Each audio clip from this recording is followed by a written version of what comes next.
మీకు మీకు ఇప్పుడు చాలా చోట్ల ఎట్లా ఉంటుందంటే సన్యాసం అనేటటువంటిది ఆటోమేటిక్ గా మీకు ఒక స్టేజ్ రాగానే ఇచ్చేస్తారు. అంటే ఒక స్టేజ్ రాకుండా కూడా ఇచ్చేస్తారు. ఉదాహరణకి మన విద్యాప్రకాష్ ఆనంద్ గారు ఒక కథ చెబుతూ ఉంటారు. ఒక ఆయన ఇంట్లో వైఫ్ తో కొట్లాడాడట. కొట్లాడి సుఖబ్రహ్మాశ్రమంకి వచ్చేసి నేను ఇక నాకు వైరాగ్యం వచ్చిందని చెప్పారట. ఎందుకు అంటే చాలా రోజులుగా మీ బోధలు వింటున్నాను, సో నాకు వైరాగ్యం వచ్చేసింది అని చెప్పారట. చెప్తే "మరి ఎట్లా వచ్చింది అంటే వైఫ్ తో కొట్లాటైంది అన్నాడట. సరే వైఫ్ తో కొట్లాటైంది కానీ కలిసిపోతారేమో అంటే "ఏ, లేదు స్వామి" అని చెప్పేసి కొన్ని శ్లోకాలు అహం బ్రహ్మాస్మి ఏ వేదంలో ఏముంది అవన్నీ కూడా చెప్పాడట. ఈయనకి చాలా సంతోషం అనిపించింది. అబ్బా చాలా మారిపోయాడు, ఈయన కూడా శ్రీనివాస్ స్టూడెంట్స్ లాగా ఉన్నాడు అని చెప్పేసి ఆయన ఎన్ని క్వశ్చన్స్ అడిగితే అన్నిటి క్వశ్చన్స్ కి జవాబు చెప్తున్నారు. జవాబు చెబుతుంటే అప్పుడు ఆయన చాలా సంతోషపడిపోయాడు. చదివి అయినా కూడా ఎందుకైనా మంచిదని ఇంకో 4, 5 టెస్టులు చేస్తాడు. నీ వైఫ్ వస్తే ఏం చేయాలి? లేదు స్వామి రాదు. ఒకవేళ వస్తే ఏం చేస్తావు? అరే ఏం ఇది కాదు గాని అసలు వచ్చే ఛాన్సే లేదు స్వామి. మేము కొట్లాడుకున్నది అట్లా కొట్లాడుకున్నాం. అలా కాదయ్యా వచ్చింది అనుకో అప్పుడు ఏం చేస్తావు? ఏం లేదు స్వామి నాకు సన్యాసమే ముఖ్యము, నాకు ఇవన్నీ కాదు. సరే వచ్చేసి అప్పుడు ఆమె సారీ చెప్పింది అనుకో అప్పుడు ఏం చేస్తావు నువ్వు అని. స్వామి అప్పటి సంగతి అప్పుడు ఆలోచిద్దాము, ఇప్పుడేం కలుగుతున్నారు అని అంటాడు అనమాట. సో ఒకసారి సన్యాసం తీసుకున్నాక ఇక మళ్ళీ వెనక్కి వెళ్ళేది ఉండదు కదా. అంటే కొంతమంది వెనక్కి వెళ్ళిపోతున్నారు సన్యాసం తీసుకున్నాక, కొంతమంది వెనక్కి వెళ్తూ ఉంటారు. ఇది కాక ఇంకొకటి ఏంటంటే చంద్రమోహన్ అనే సులక్షణ సినిమా ఉంది కదా సార్, ఇలాంటి సేమ్ అవును అవును అవును విశ్వనాథ్ అదే డైరెక్షన్. అవును అవును అవును కామ్చోర్ హిందీ లోపల కామ్చోరు, తెలుగు లోపల వీడియో పెట్టాను సార్, అది తెలుగు వీడియో పెట్టాను. లోపల స్వామి మీరు గుర్తురాట్లేదు విద్యాప్రకాశ్ చంద్రమోహన్ చెప్పేది సులక్షణ విన్నప్పుడు అంటే. తెలుగులో శుభోదయం. శుభోదయం. ఆ శుభోదయం సినిమా లోపల ఆయన అలాగే అనమాట. ఆయనకి పని సేమ్ చేయడం స్టోరీ ఇష్టం ఉండదు, పని చేయడం ఇష్టం ఉండదు. ఆయన చూస్తారు అంత బాగా సన్యాసులు అందరూ కూడా అందరి ఇళ్ళకి భిక్షలకు వెళ్ళినప్పుడు రకరకాల వంటలు తినడం చూస్తారు అనమాట. సో పని చేయకుండా బాగా తినొచ్చు అని చెప్పి సన్యాసుల్లో జాయిన్ అవుతాడు అనమాట. జాయిన్ అవ్వగానే వాడిని అసలే బద్ధకము, వాళ్ళు 4 o'clock లేపుతారు. వాడికి చూడాలి అసలే బద్ధకం ఎక్కువ, పని చేయడం తప్పించుకుందామనేమో సన్యాసానికి వెళ్తాడు. వెళ్తే అక్కడేమో వాళ్ళు వెళ్ళి వాళ్ళకి 4 o'clock లేపుతారు. ఏంటి అంటే 10 యోగా చేద్దాం అనగానే వాడు వెళ్ళిపోతాడు. భోజనం 1 రోటీ 2 రోటీలు అట్లుంటాయి అనమాట. ఇదేంటి పంచపక్ష పరమణాలతో అది ఎవరింటికైనా భిక్ష వెళ్ళినప్పుడు ఇప్పుడు కాదు అంటాడు అనమాట. సో ఆ విధంగా ఏంటంటే సన్యాసం అనేది అంత సులువు కాదు. ఇప్పుడు మీరు అదే ఇస్కాన్కి వెళ్ళారు అనుకోండి, వాళ్ళు అడుగుతారు నువ్వేం చదివావని.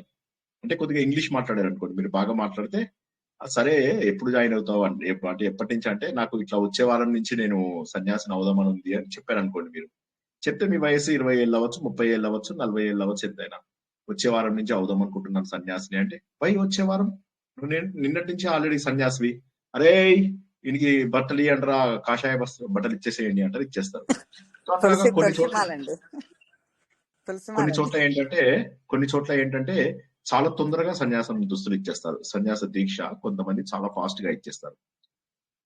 ఈ దయానంద ఆశ్రమం, శివానందాశ్రమం ఇవి ఏవైతే ఉన్నాయో మన తపోవన్ మహారాజు కింద వచ్చేవి, చిన్మయ మెషిన్, వాళ్ళు పట్టాన ఇవ్వరు. వాళ్ళు మీకు సన్యాసం ఎప్పుడు ఇస్తారు అంటే నాకు ఇక సన్యాసం అవసరమా, నాకు బట్టలు వేసుకుంటేనే నేను ఇప్పుడు సన్యాసం బట్టలు వేసుకుంటేనే నేను సన్యాసినా అని పూర్తిగా దేహభ్రాంతి పోయిన తర్వాత, అంటే నాకు సన్యాసం బట్టలు కూడా అవసరం లేదు అన్నంత వైరాగ్యం వచ్చిన తర్వాత సన్యాసం బట్టలు ఇస్తారు. సో అదన్నమాట. ఒక్కొక్క ప్రాంతం వల్ల ఒక్కొక్క రకమైనటువంటి ఇవి ఉంటాయి.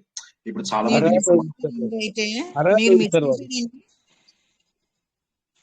సో కాబట్టి వాళ్ళు ఏం చూస్తారంటే ఇప్పుడు మీకు 99% వైరాగ్యం వచ్చింది అనుకోండి, ఇవ్వరు వాళ్ళు.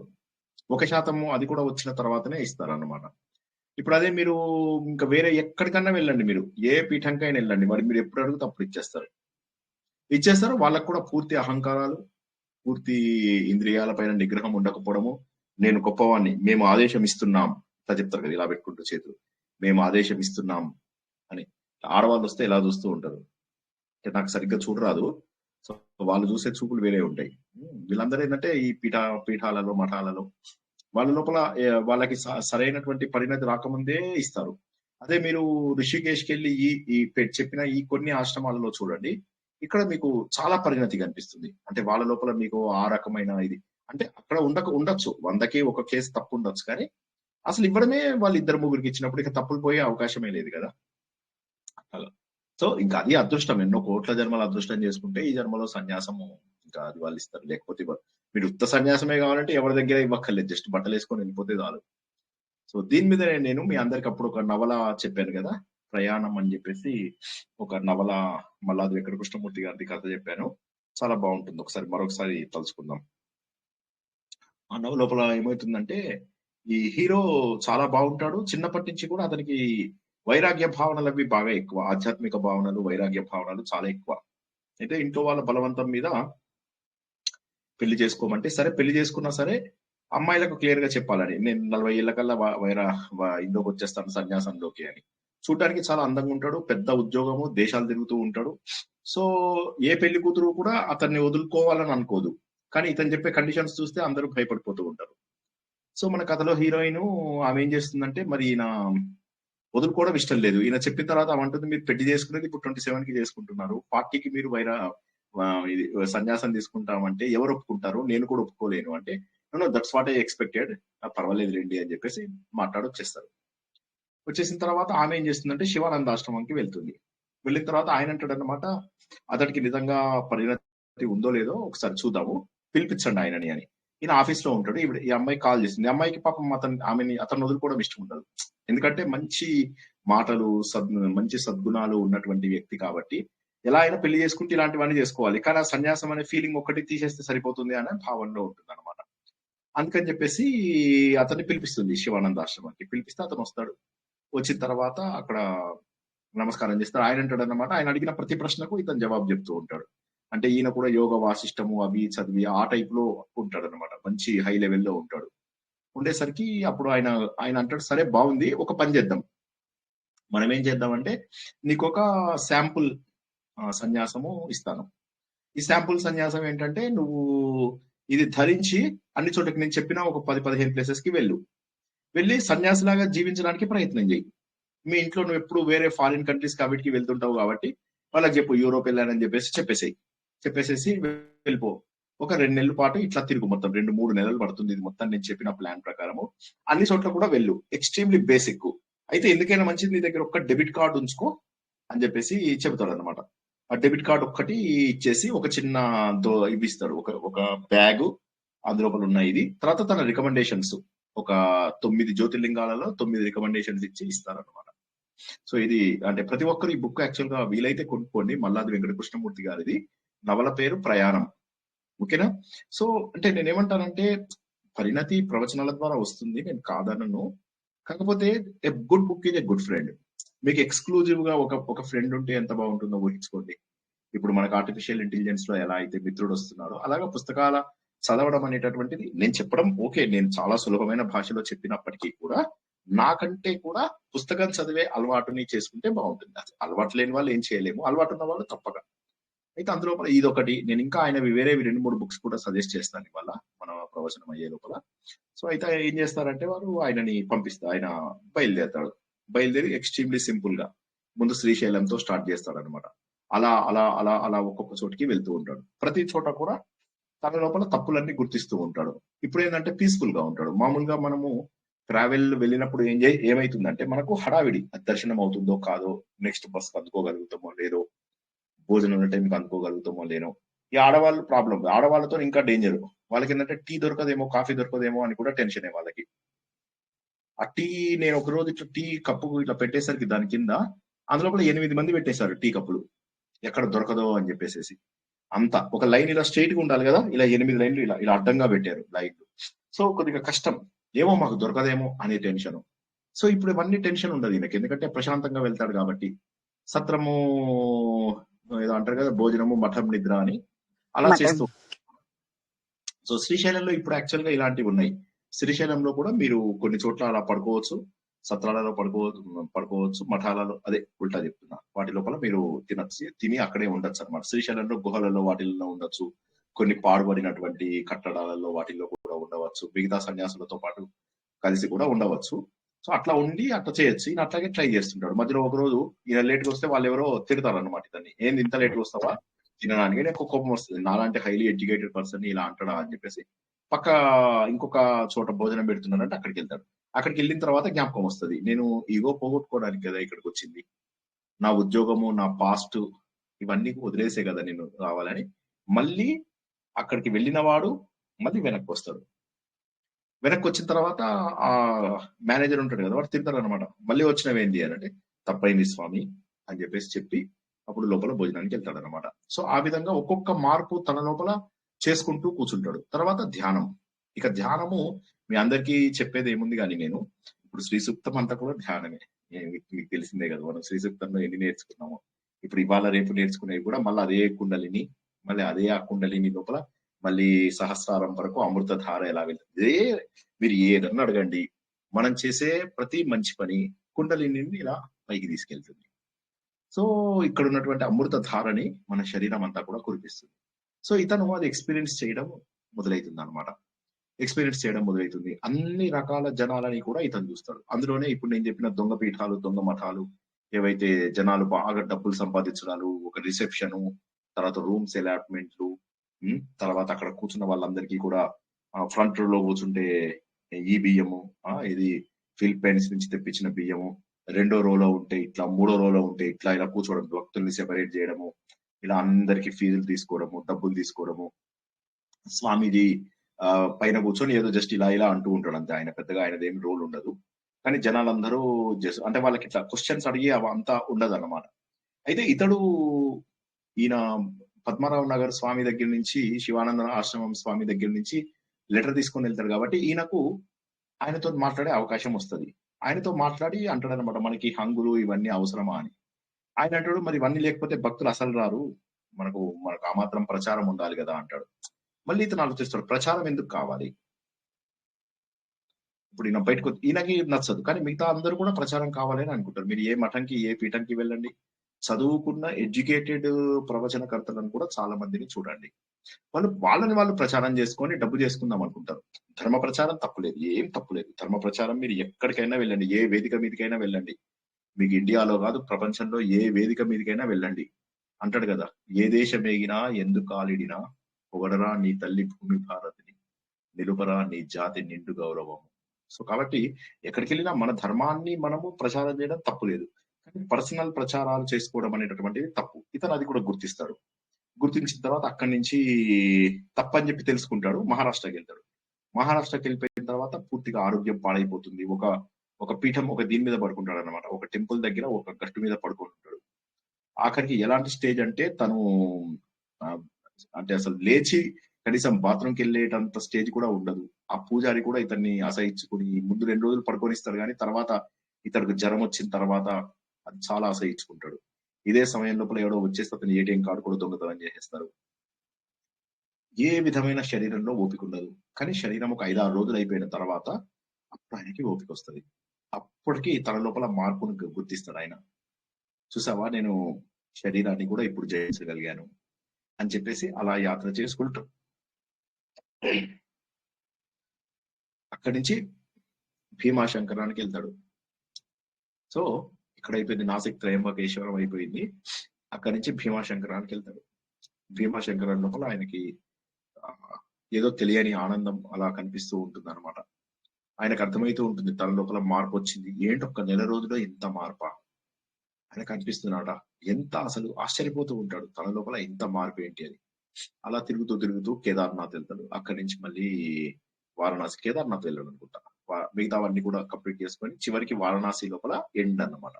ఆ వారణాసి లోపల ఇతను అక్కడికి వెళ్ళి ఈ లెటర్ ఇచ్చిన వాళ్ళ దగ్గరే ఉంటాడు. అక్కడ సన్యాసం ఎలా ఇస్తారు అనేటటువంటి ప్రొసీజర్ మొత్తం చూసుకుంటాడు అనమాట.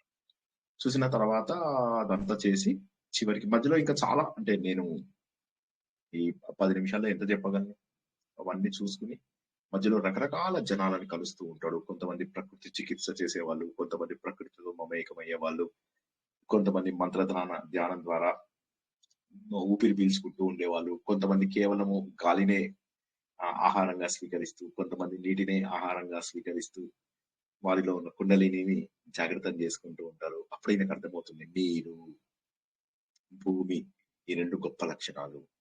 ఈ రెండింటి ద్వారా మళ్ళీ ఈ రెండింటి ద్వారానే భూమిలో చూస్తున్న చెట్లు, అందులో చూస్తున్నటువంటి మెడిసినల్ వాల్యూస్, ఇవన్నీ ఒక ఆవిడ దగ్గర నేర్చుకుంటారు.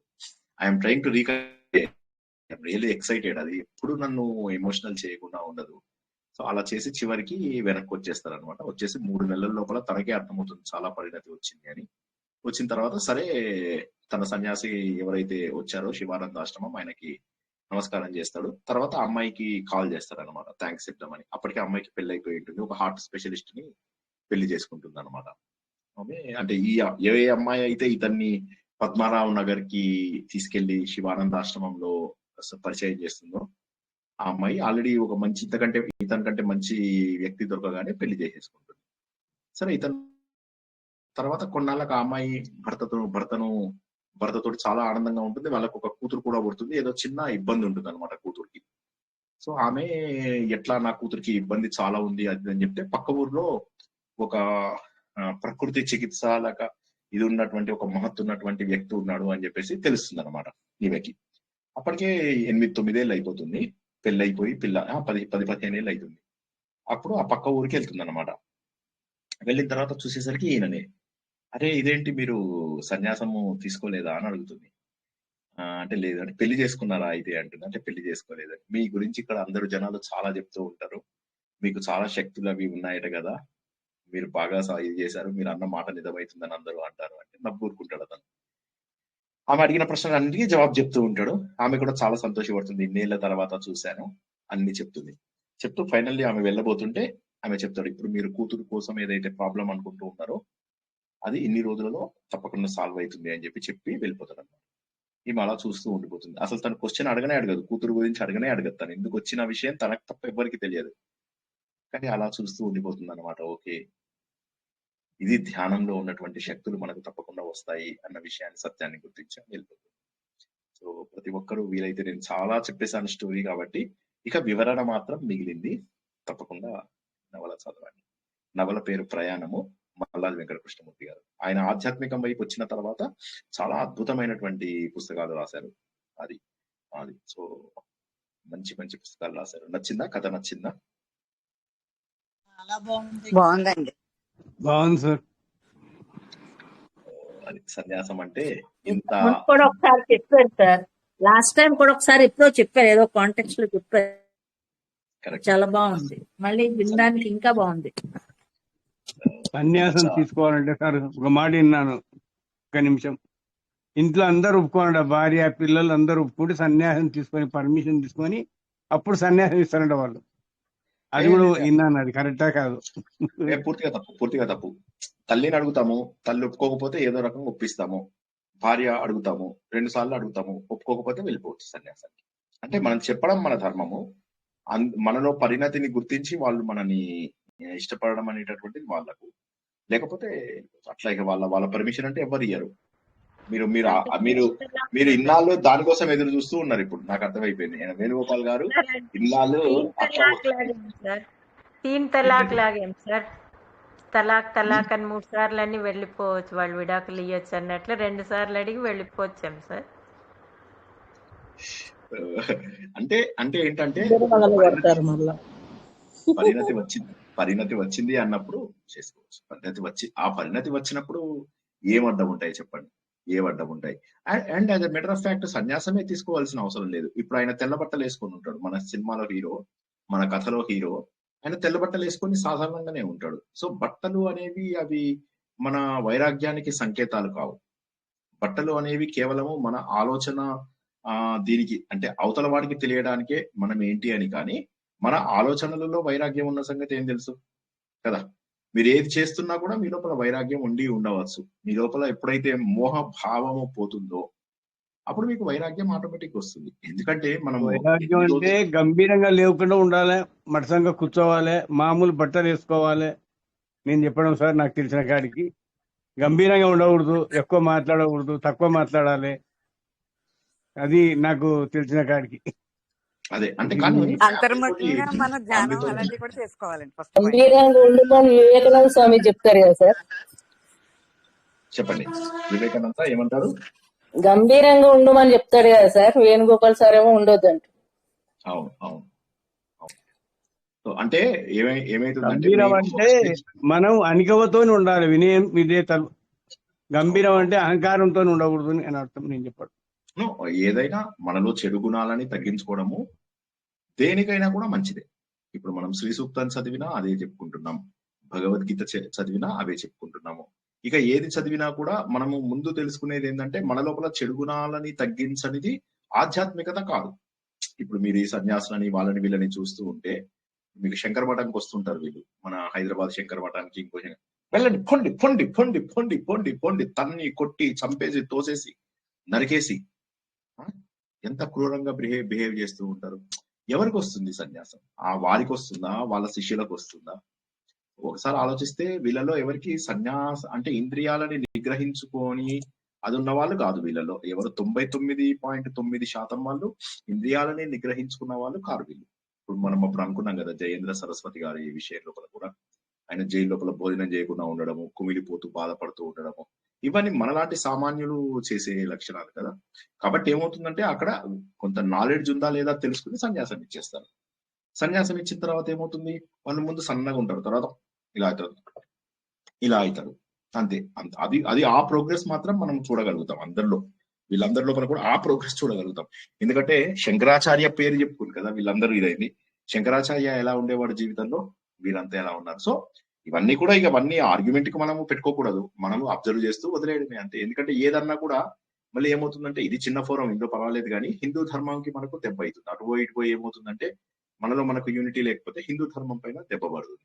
కాబట్టి వీలైనంత వరకు ఇక తప్పు జరిగినా నోరు మూసుకుని ఊరుకోవడమే. అవతల వాడు డబ్బు చేసుకున్నా నోరు మూసుకును. ఇంటి దగ్గర ఇన్ని ఆలయాలు ఉన్నాయి, పోయి ఇంటి దగ్గర కట్టిస్తారు ఆలయాలు, కట్టించి దాతలందరికీ నమస్కారము, మన ఆలయం ఇది, మనం డెవలప్ చేసుకోవాలి, మనం ఇది చేయాలి, టైళ్లకు 1,00,000, కిరీటానికి 1,00,000, దీనికి 1,00,000, దేవుడికి ముత్యాల హారం, దేవుడికి రత్నాల హారం చెప్తారు. అవన్నీ కాస్త ఎవడో ఒకటి ట్రస్టీ పట్టుకొని వెళ్ళిపోతాడు. వాడు మంచి క్రిస్టియానిటీలో జాయిన్ అవుతాడు, అన్ని పట్టుకొని వెళ్ళిపోతాడు. శబరిమలలో దొంగతనాలు గాని, తిరుపతి లోపల లెక్కలేనంత బంగారం దొంగతనం జరిగింది. 4,000 మంది క్రిస్టియన్స్ ఉన్నారు ఇప్పటికీ. 4,000 మంది క్రిస్టియన్స్ ఇప్పుడు ప్రస్తుతం మనం మాట్లాడుతున్న సమయంలో 4,000 మంది క్రిస్టియన్స్ పనిచేస్తున్నారు తిరుపతి లోపల. ఒక్క క్రిస్టియన్ ని తీసేయడానికి 8 ఏళ్ళు పట్టింది, ఒక్క అతన్ని తీసేయడానికి. సో ఇంకా అంతే. ఇక ఇది ఏంటంటే మనము ఎంకరేజ్ చేయకుండా ఉండాలి అంతే. కానీ మనం అలా ఊరుకోం కదా. ఇప్పుడు మీరు మెమోరైజేషన్ భగవద్గీత అంటారు, 2 ఏళ్ళు 3 ఏళ్ళు గయా, ఇంకోటి ఏదో నేర్చుకుంటారు, ఇంకో 3 ఏళ్ళు గయా. ఇంత లోపల వాళ్ళకు బానిసలుగా మీరు ఆయా, అంతే, బానిసలుగా అయిపోతారు మీరు. అంత లోపల మీకు ఇంకా వేరే మార్గం కూడా ఉండదు. చాలా సార్లు ఏమైతుందంటే ఈ తప్పులు పక్కన పెట్టేసేయండి. పరిణతి రాకుండా ఒక మార్గం తీసుకున్నప్పుడు ఒక తప్పు గురువు చేతిలో పడ్డామంటే ఆ గురువు ఏం చేస్తాడు, మీకు ఇంకొక మార్గం ఉండదు, ఆయన చెప్పింది వినాల్సింది. ఇంకా మరి డబ్బు కట్టమంటే డబ్బు కట్టాలి. ఇప్పుడు ఎందుకు ఒక గురువు, ఆయన పేరు చెప్పకూడదు, చాలా పాపులర్ గురువు, పెద్ద పెద్ద వాళ్ళు కూడా ఇండియాలో వాళ్ళు కూడా వాళ్ళకి సహాయం చేస్తుంటారు. వాళ్ళు కూడా ఏం చేస్తారు, ఇక్కడ ఉన్న వాళ్ళందరూ ఏమైందండి ఒంటి మీద ఉన్న బంగారం ఇచ్చేయలేరా అనగానే అందరూ ఆ ట్రాన్స్ లో ఉన్నారు, అందరు ఇచ్చేసారు బంగారాలు, ఒంటి మీద ఉన్న బంగారాలన్నీ కూడా ఇచ్చేసారు. సో ఇది దురదృష్టం. వీటన్నిటినీ మనం ఇంకా ఏమీ చెప్పలేము. బేసికల్ గా ఏంటంటే మన బ్యాడ్ లక్ అంతే. ఇది మన బ్యాడ్ లక్. మనలో పరిణతి రానప్పుడు ఏమవుతుందంటే పరిణతి వచ్చిన వాడు మనని వాడుకుంటాడు. అందుకోసం ఏంటంటే ఎవరిని గుడ్డిగా ఆరాధించాల్సిన అవసరం లేదు. ఉన్నాడు ఒక పరమాత్మ, అంతే, ఆయనని ఆరాధించండి, ఒక్క భగవంతుని ఆరాధించండి. మనలో ఉన్న గొప్ప తత్వాన్ని బయటికి తీసుకోవాలి. శ్రీ సూక్తంలో అదే కదా మనం నేర్చుకుంటున్నది. ఓకేనా?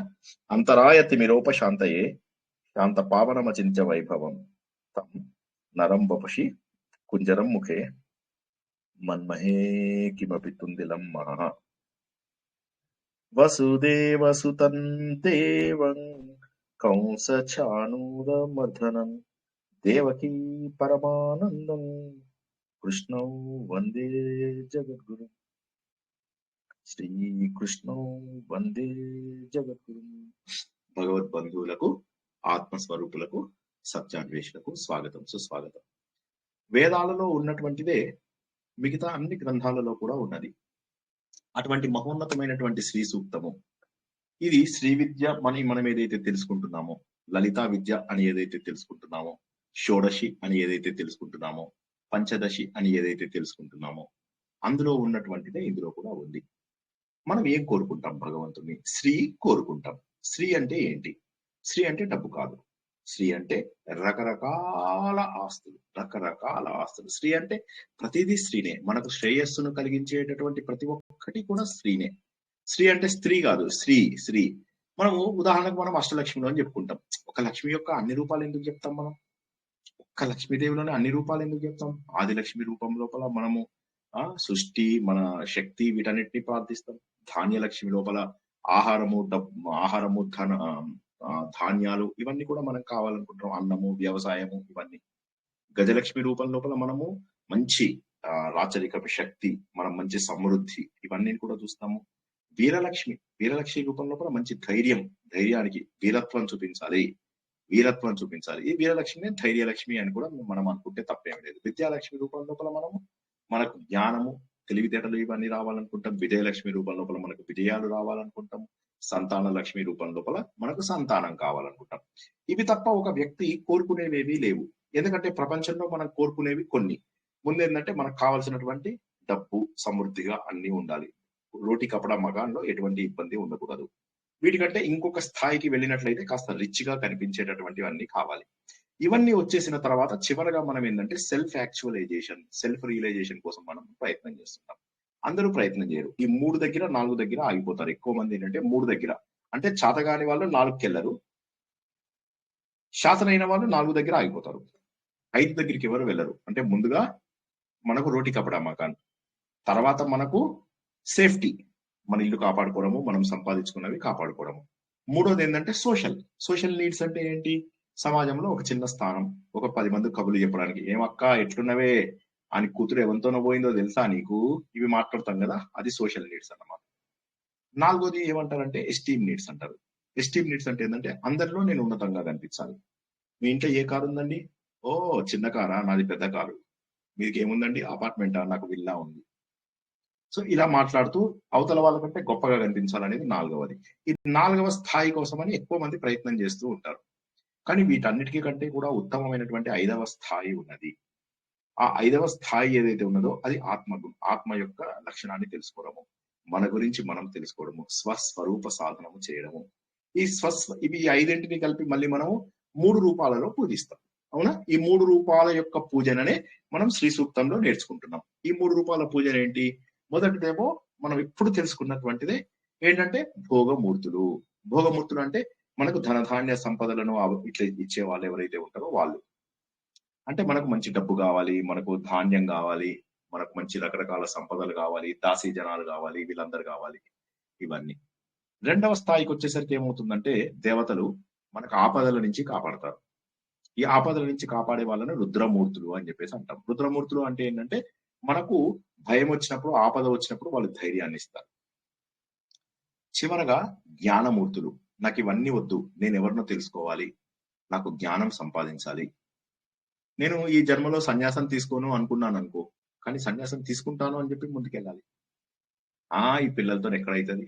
మా అపార్ట్మెంట్ లో ఒక ఆమె అన్నది కదా, ఏమిటోనండి మీరు బాగుంటారు, మీరు బాగా చెప్తారు, కానీ నాకే కుదరదండి మన వాళ్ళతోటి, ఇంత టైం సరిపోదు, నాకు దొరకదండి టైం అని. నేను ఆశ్చర్యపోయాను. మన వాళ్ళతోటి ఈ కబుర్లు పిచ్చి మాటలు, పిచ్చి వేషాలతోటి ముందు సరిపోతున్నారు జనాలంతా. ఇది సరిపోతున్నారు. మగవాళ్ళు కూర్చొని ఇక్కడ మా దాంట్లో అపార్ట్మెంట్ 60 ఏళ్ళ వాళ్ళు, 70 ఏళ్ళ వాళ్ళు కూర్చుంటారు. కూర్చొని వాడు ఇట్లా చేసిండు, ఇది ఇట్లా చేసిండు. ఇంకా గమ్మత్ ఏంటంటే దేశంలో ఉన్నతమైనటువంటి నాయకులను బండ బూతులు తిరుగుతూ మాట్లాడతారు. ఇవి మన దీంట్లో నేను చెప్పలేను, అటువంటి మాటలు తిరుగుతూ చెప్తూ ఉంటారు. వాడు ఇట్లా చేశాడు, వీడు ఇట్లా చేశాడు, వీడు ఇట్లాంటోడు, వాడు అట్లాంటోడు, పాలిటిక్స్ వీళ్ళకి అన్ని తెలుసు. దేశాన్ని రక్షించడానికి ఏం లేదు, అక్కడ కూర్చుంటారు, కబుర్లు చెప్తారు. అందులో ఒకడు పెద్దవాడు ఉన్నాడు, వాడు 70 ఏళ్ళు, వాడు సిగరెట్ కూడా తాగుతాడు. అక్కడి నుంచి అందరు పిల్లలు వాళ్ళు వీళ్ళు తిరుగుతూ ఉంటారు అపార్ట్మెంట్ ప్రాంగణంలో, కానీ వాడు అక్కడ కూర్చొని సిగరెట్ కూడా తాగుతూ ఉంటాడు. సో మగవాళ్ళల్లోనూ ఈ వయసు వచ్చిన తర్వాత పిచ్చి వేషాలు వేసే వాళ్ళు ఉన్నారు, ఆడవాళ్ళలో కూడా ఉన్నారు. నాలో ఉన్నటువంటి శ్రీతత్వాన్ని నేను తెలుసుకోవాలి. ఆ శ్రీతత్వాన్ని తెలుసుకోవాలి అంటే ఏమిటి? నేను భగవంతుణ్ణి గుర్తించాలి నా లోపల. ఇది ఎవరికి తెలియదు. ఇది వచ్చే వాళ్ళు ఎవరైతే ఉంటారో వాళ్ళు జ్ఞానమూర్తులను, 3వ టైప్ ఆఫ్ దేవుళ్ళు ఎవరైతే ఉన్నారో జ్ఞానమూర్తులను పూజిస్తారు. ఆ జ్ఞానమూర్తులు ఎవరైతే ఉన్నారో అందులో ఇప్పుడు మనకి ఇందులో శ్రీగా చెప్పుకున్నట్టయితే విద్యాలక్ష్మి, లేకపోతే మనకు శ్యామలాదేవి, సరస్వతీదేవి, మళ్ళీ తర్వాత గుర్రం ముఖమైన పేరేంటి? విష్ణుమూర్తి, హయగ్రీవుడు, దక్షిణామూర్తి చెప్పేశాను ఆల్రెడీ, హయగ్రీవుడు, దక్షిణామూర్తి. సో ఈ విధంగా వీరందరినీ కూడా వారు ప్రార్థించి, అంటే ఒకే భగవంతుడు ఒకే చైతన్యంలో వివిధ శక్తుల కోసమని మనం ప్రార్థిస్తాం. ఇదే మనము శ్రీ సూక్తంలో కొన్ని వారాలుగా మనము ఇదే విషయాన్ని తెలుసుకుంటున్నాం. ఎంత అద్భుతంగా తెలుసుకుంటున్నామో గత వారం తెలుసుకున్నాం. నా మనస్సు సరైనటువంటి సంకల్పాలు చేయాలి, నా నోరు సరైనటువంటి మాటలు మాట్లాడాలి. శ్రీనివాస్ స్టూడెంట్స్ అందరూ కూడా దయచేసి మ్యూట్ లో పెట్టుకోవాలి. సో కాబట్టి నాకు కావలసినటువంటివన్నీ కూడా రావాలి. ఓ ఓ మహా ఓ ఓ శ్రీ మాత, నాకు కావలసినటువంటివన్నీ కూడా రావాలి. ఏం కావాలి? నాకు అన్నం కావాలి, ఆహార రూపంలో కూడా. ఎందుకంటే ఆహారం అనేటటువంటిది మనకు ఎంతో కొంత దొరకాలి. ఆహారం అంటే అన్నం అనే కాదు. కొంతమంది ఊరికే వాయువుని తర్వాత నీటిని కూడా పీల్చి బతుకుతారు. అదైనా సరే నాకు అది కావాలి. భగవంతుని ప్రార్థిస్తాం. మనం మామూలుగా చదివినట్లయితే ఏం చదువుకుంటాము? ఓ తల్లి, నాకు మనసు లోపల మంచి సంకల్పాలు రావాలి, నా మాటల లోపల ఎప్పుడు కూడా సత్యం పలికేటట్టుగా చెయ్యి, నాకు భోజనం కావాలి, ఆహారం మంచిగా సమృద్ధి రూపంలో నువ్వు వచ్చేసి నా లోపల నివసించు, నాకు బాగా కీర్తి రావాలి. ఇవన్నీ మనకు జస్ట్ డైరెక్ట్ అర్థం తీసుకుంటే. కానీ ఒకసారి మనం ఆలోచించినట్లయితే పవిత్రమైనటువంటి ఆలోచనలు, పవిత్రమైనటువంటి మాటలు మనను భగవంతుడికి దగ్గర చేస్తాయి. అందరిలో ఉన్నటువంటి ఆత్మస్వరూపాన్ని కూడా మనకు దగ్గర చేస్తాయి. ఇక జీవనానికి కావలసినటువంటి బేసిక్ నీడ్స్ తప్పక అందాలని కోరుకోవడం తప్పులేదు. సన్యాసులు కూడా భోజనం చేస్తారు, ఒక్క పూట భోజనం చేస్తారు. పూర్వకాలం లోపల బ్రాహ్మణులు అందరిళ్ళకి 7 ఇళ్లకు వెళ్ళి యాచన చేసేవారు. అందులోపల ఏమయ్యేదంటే ఒక 7 ఇళ్ల కంటే ఎక్కువ ఇల్లు పడితే వాళ్ళకి చెయ్యరు, ఆ రోజు తినకుండా ఉండిపోతారు అన్నమాట. సో ఇవన్నీ కూడా ఎక్కడి నుంచి వస్తాయి? స్త్రీ నుంచే వస్తాయి, అమ్మవారి నుంచే వస్తాయి. ఇదంతా కూడా నాకు కావలసినటువంటిది ఈ భౌతికమైనటువంటి ధనము ఇవన్నీ కాదు. నా లోపల ఆత్మశక్తి కూడా కావాలి. తద్వారా నన్ను నేను గుర్తించాలి, నా కీర్తిని గుర్తించాలి. నా కీర్తి అంటే ఏంటి? ఆత్మ యొక్క ప్రకాశం, అందరిలో ఉన్నటువంటి ఆత్మ, దాని యొక్క ప్రకాశాన్ని కూడా నేను గుర్తించి అలా నా లోపల స్థిరం అవ్వాలి. సో ఇదనేది ఒక గొప్ప దైవీ లక్షణము. ఈ దైవీ లక్షణాలు వచ్చిన తర్వాత మనం దేవుడుగా మారిపోతాం. మనకు ఇదే తెలుసుకునేది ఏంటంటే దైవీ లక్షణాలు పెంచుకుంటూ ఉంటే చాలు. ఏదో పూజలు చేయాలి, ఏం లేదు. ఒక నలుగురిని చెడ్డ మాటలు మాట్లాడకుండా, నలుగురి వెనకాల చాడీలు చెప్పకుండా, ఎవరికి వీలైతే వాడికి చక్కగా మన వంతు సాయం చేస్తూ, అందరితోటి ప్రేమ కరుణగా ఉంటూ, మిత్రులు శత్రువులు అనే భావన వదిలేసేయాలి. ఫస్ట్ వదిలేసేయాలి. అది వీళ్ళు నాకు చాలా ఆత్మీయులండి, అది లేదు. చాలా ఉంటారు, అలాంటి వాళ్ళు ఉండాలని కాదు నా ఉద్దేశము. వీలైనంత వరకు వాటిని తగ్గించుకుని సమశత్రువుచ మిత్రేచ అన్నట్లు ఇలా చేసినట్లయితే మన లోపల పరిణతి వచ్చిందంటే అప్పుడు మనం ఏమైతుందంటే మనలోనే ఉన్న దేవుని చూడగలుగుతాం. ఇప్పుడు నేను 30 ఏళ్ళుగా చేస్తున్నాను, నాకు ఎందుకు గుర్తు రాలేదు అంటే దాని అర్థం క్లియర్ గా ఉంది. ఏంటంటే 30 ఏళ్ల లోపల పవిత్రత రాలేదు. ఇవాళ మనం తెలుసుకున్నటువంటి ప్రయాణం నవలలో ఏం తెలుసుకున్నాము? చాలా తక్కువ సమయంలోనే అతను అనేక రకమైన సిద్ధులు సాధించగలిగాడు. ఎవరికైనా భూపుర ప్రస్థానంలో ఏ శక్తులు వస్తాయని చెప్పాను? ఎవరికైనా జ్ఞాపకం ఉందా? లలితా సహస్రనామంలో ఫస్ట్ లేయర్ ఏదైతే ఉందో, ఆ భూపుర ప్రస్థానంలో మనం ఫస్ట్ ఏదైతే ఉందో చతురస్రము, భూమితో ఉండే ఆకర్షణ శక్తి తగ్గుతుందంటారు. భూమి పైన మనకి ఇదవుతుంది కదా, అది వేరు. అదేమో మనకు చక్రాల రూపంలో అనుకున్నప్పుడు. కానీ ఫస్టే మనకు వచ్చేటటువంటి శక్తి ఏంటో తెలుసా? అన్నిటికంటే బేసిక్ శక్తి మనకి ఏదొస్తుంది తెలుసా? లోయెస్ట్, కంసే కమ్ అంటారు హిందీ లోపల, మినిమం, తక్కువలో తక్కువ ఏమొస్తుంది తెలుసా? అనిమ, మహిమ, గరిమ, లఘుత్వం, ఈశిత్వం, వశిత్వం, ప్రాప్తి, ఇవన్నీ ఏవైతే మనం అష్టసిద్ధులు అని చెప్తామో అవి స్టార్టింగ్ పాయింట్ లోనే వచ్చేస్తాయి. మీరు ఇంకా ఇక్కడ దాకా ఎదగాల్సిన అవసరం లేదు. పాదాల దగ్గర ఉన్నటువంటి చతురస్రంలోనే ఉన్నారు, అందులోనే వచ్చేస్తుంది. మీరు కావాలంటే చూడండి, చతురస్రంలో 3 లేయర్స్ ఉంటాయి. ఆ 3 లేయర్లో అనిమ, గరిమ వాళ్ళ దేవతలు ఉంటారు. 2వ లేయర్ లోపల వీళ్ళు ఉంటారు. ఎవరు? మన సప్తమాతృకలు ప్లస్ మహాలక్ష్మి గారు. 3వ దాంట్లో ఇంకో కొంతమంది దేవతలు ఉంటారు, యోగినులు. వీరందరూ కూడా ప్రకటిత యోగినులు అన్నమాట. సో ఇలాగ మనకు ఎవరైతే అంటే ఫస్ట్ లేయర్ లోనే సాధన మనకు నిజంగా మనం ఏదో ఇక్కడ దాకా పోదామని అంటున్నాం కదా, అసలు అంత అవసరం లేదు. స్టార్టింగ్ లో ఉండగానే కూడా శక్తులు వచ్చేస్తాయి. అద్భుతమైనటువంటి ఇది శ్రీ సూక్తం, మామూలుది కాదు. ఇది శ్రీ సూక్తం లోపల మనకి ఏముంది? ఒక్కొక్క శ్రీ సూక్త మంత్రము ఈజ్ ఈక్వల్ టు ఒక్కొక్క అక్షరం మనం ఎందులోపల మనం షోడశి, పంచదశి ఏవైతే మనం తెలుసుకున్నామో అందులోపల ఉన్నటువంటి ప్రతి అక్షరంతో ఇవన్నీ కూడా సమానం. ఆ శక్తిని అందరూ కూడా గుర్తించగలగాలి. మన లోపలే ఉంది ఆ శక్తి, మరికి ఎక్కడా లేదు, మన లోపలనే ఉన్నది ఆ శక్తి. ఇది మనము దురదృష్టవశాత్తు ఏమవుతుందంటే మనం వీటిని గుర్తించడానికి ఇష్టపడం, మన లోపల ఉన్నటువంటి ఆ శక్తిని మనం చూడడానికి ఇష్టపడం. ఎందుకోసం అంటే మన సాధన అందుకోసమే మనకు వెళ్ళదు, ముందుకు వెళ్ళదు. మన లోపల ఎంతసేపు కూడా ఏదో నడుస్తుంది, నడవని అన్నట్టుగానే ఉంటాము. ఎవరైనా తర్వాత మంత్రం చదువుతారా? 11వ మంత్రం చదువుతారా ఎవరైనా? కర్దమేన ప్రజాభూత కర్దమేన ప్రజాభూత మయి సంభవ కర్దమా శ్రియం వాసయ మే కులే మాతరం పద్మమాలిని. తర్వాతది కూడా చదవండి వీలైతే, ఇవాళ అది కూడా చదవండి. ఆపసృజంతు స్నిగ్ధాని చిక్లీత వసమే గృహే నిచ దేవీం మాతరం శ్రియం వాసయ మే కులే. ఇప్పుడు మనం ఇక్కడ తెలుసుకోవాల్సింది ఏంటంటే కులే అనేది రెండింటి లోపల కూడా విన్నారు మీరు. కులము అంటే మనము ఏమని తెలుసుకున్నాము ఎందులోపల మన లలితా సహస్రనామంలో? కులము అంటే ఒక సమూహము, ఒక గ్రూప్ అని చెప్పి తెలుసుకున్నాం. ఇది ఒకసారి అర్థం కాని వాళ్ళు అడగండి, కులము అంటే ఏంటి? హలో, అర్థం కాని వాళ్ళు మాత్రం అడగండి, అర్థమైతే ఊరుకోండి, కామ్గా ఉండండి. ఓకే, కులము అంటే గ్రూప్. ఈ గ్రూప్ ఏంటి? ఈ గ్రూప్ ఏంటంటే ఈ మనం ఎప్పుడు చెప్పుకునే మూలాధారం నుంచి ఈ పై వరకు ఉండేటటువంటి మేరుదండం ఏదైతే ఉంటుందో ఇది కులం. దీన్ని కులము లేదా కుండలిని అంటారు. కులార్నవ, కులాంతస్థ, కౌలిని, కులయోగిని అనేవైతే చెప్పుకుంటూ ఉంటామో దీన్ని కులము అంటారు. ఓకే, మళ్ళొక్కసారి మీ మెమొరీ రిఫ్రెష్ చేయడానికి ఇంతకుముందు చెప్పిన విషయం మరొకసారి చెప్తాను. లలితా సహస్రనామంలో మనం 5 రకాలుగా దేవుణ్ణి పూజిస్తాం. ముందుగా విగ్రహారాధన చేస్తాం. విగ్రహం అంటే ఏంటి? ఒక రూపమును పెట్టుకుని పూజించేదాన్ని విగ్రహారాధన అంటారు. ఏముంటుంది ఆ విగ్రహారాధన లోపల? మనకు రూపము, కళ్ళు, ముక్కు, చెవులు ఎలా ఉన్నాయి, ఈ వర్ణన అంతా కూడా ఉంటుంది అనమాట. చంపక, అశోక, పున్నాగ, సౌగంధిక, లసత్కచ అని ఏవైతే మనం చెప్పుకుంటామో అవన్నీ కూడా, ఈ ముక్కు ఇలా ఉంది, చెంపలు ఇలా ఉన్నాయి. సో జనాలు ఏంటంటే ఆహా దేవత అంటే ఇలా ఉంటుంది, నున్నటి బుగ్గలు ఉంటాయి, పెద్ద కళ్ళు ఉంటాయి, అవి మనం అర్థం చేసుకోవడానికి. సో పెద్ద కళ్ళున్నాయి అంటే సాక్షిభూతంగా ప్రపంచం అంతా చూస్తుంది. ఇవి బాగా నునుపుగా ఉన్నాయి అంటే ఇవి మన పాప పుణ్యాలను రిఫ్లెక్ట్ చేస్తూ ఉంటాయి అని. పెద్ద పెద్ద కుండలాలు పెట్టుకుంది అమ్మవారు అంటే సూర్య చంద్రుడు. ఇవన్నీ మనం తెలుసుకున్నాం కదా లలిత సహస్రనామంలో. లలిత సహస్రనామం అర్థం కాని వాళ్ళ కోసం మాత్రమే చెప్పాను. ఇది మొదటిది, రూపంతో భగవంతుని పూజించడం. దీనికంటే కొద్దిగా పైకి వెళ్ళినప్పుడు మనకి ఏమొస్తుంది? యంత్ర రూపం వస్తుంది. చక్రరాజ రథారూఢ సర్వాయుధ పరిష్కృత గే చక్ర రథారూఢ మంత్రిని పరిసేవిత.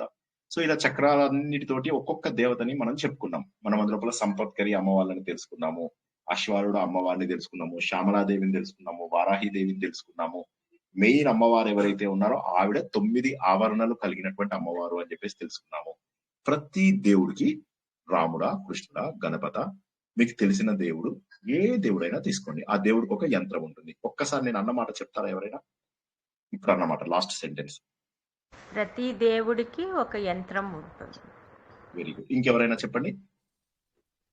ప్రతి దేవుడికి యంత్రం ఉంటుంది. Very good. యంత్రం అంటే ఏంటి అంటే త్రికోణాలు, సర్కిల్స్, వీటిని యంత్రం అంటారు అనమాట. త్రికోణాలు, సర్కిల్స్ ఇవన్నీ. మీరు ఆలయాల లోపల ఏ ఆలయానికి వెళ్ళినా కూడా కాస్త పెద్ద ఆలయాలకు వెళ్ళండి, వెళ్తే మీకు ఆలయాల లోపల ఇవన్నీ కనిపిస్తాయి. మీకు త్రికోణాలు కనిపిస్తూ ఉంటాయి. మన పవన్ కళ్యాణ్ది కూడా మనం చెప్పుకున్నాం, జ్ఞాపకం ఉంది కదా, ఇలా ఇటు మూడు ఇట్లా కలిసి ఉంటుంది. సో ఇవన్నీ కూడా ఏంటంటే ఇవన్నీ కూడా ఒక శక్తిని కలిగి ఉన్నటువంటి యంత్రాలు అన్నమాట. సో ఈ యంత్ర రూపం లోపల మనము భగవంతుని చక్కగా పూజించగలుగుతాం. ఓకేనా? ఇది రెండవ పాపం.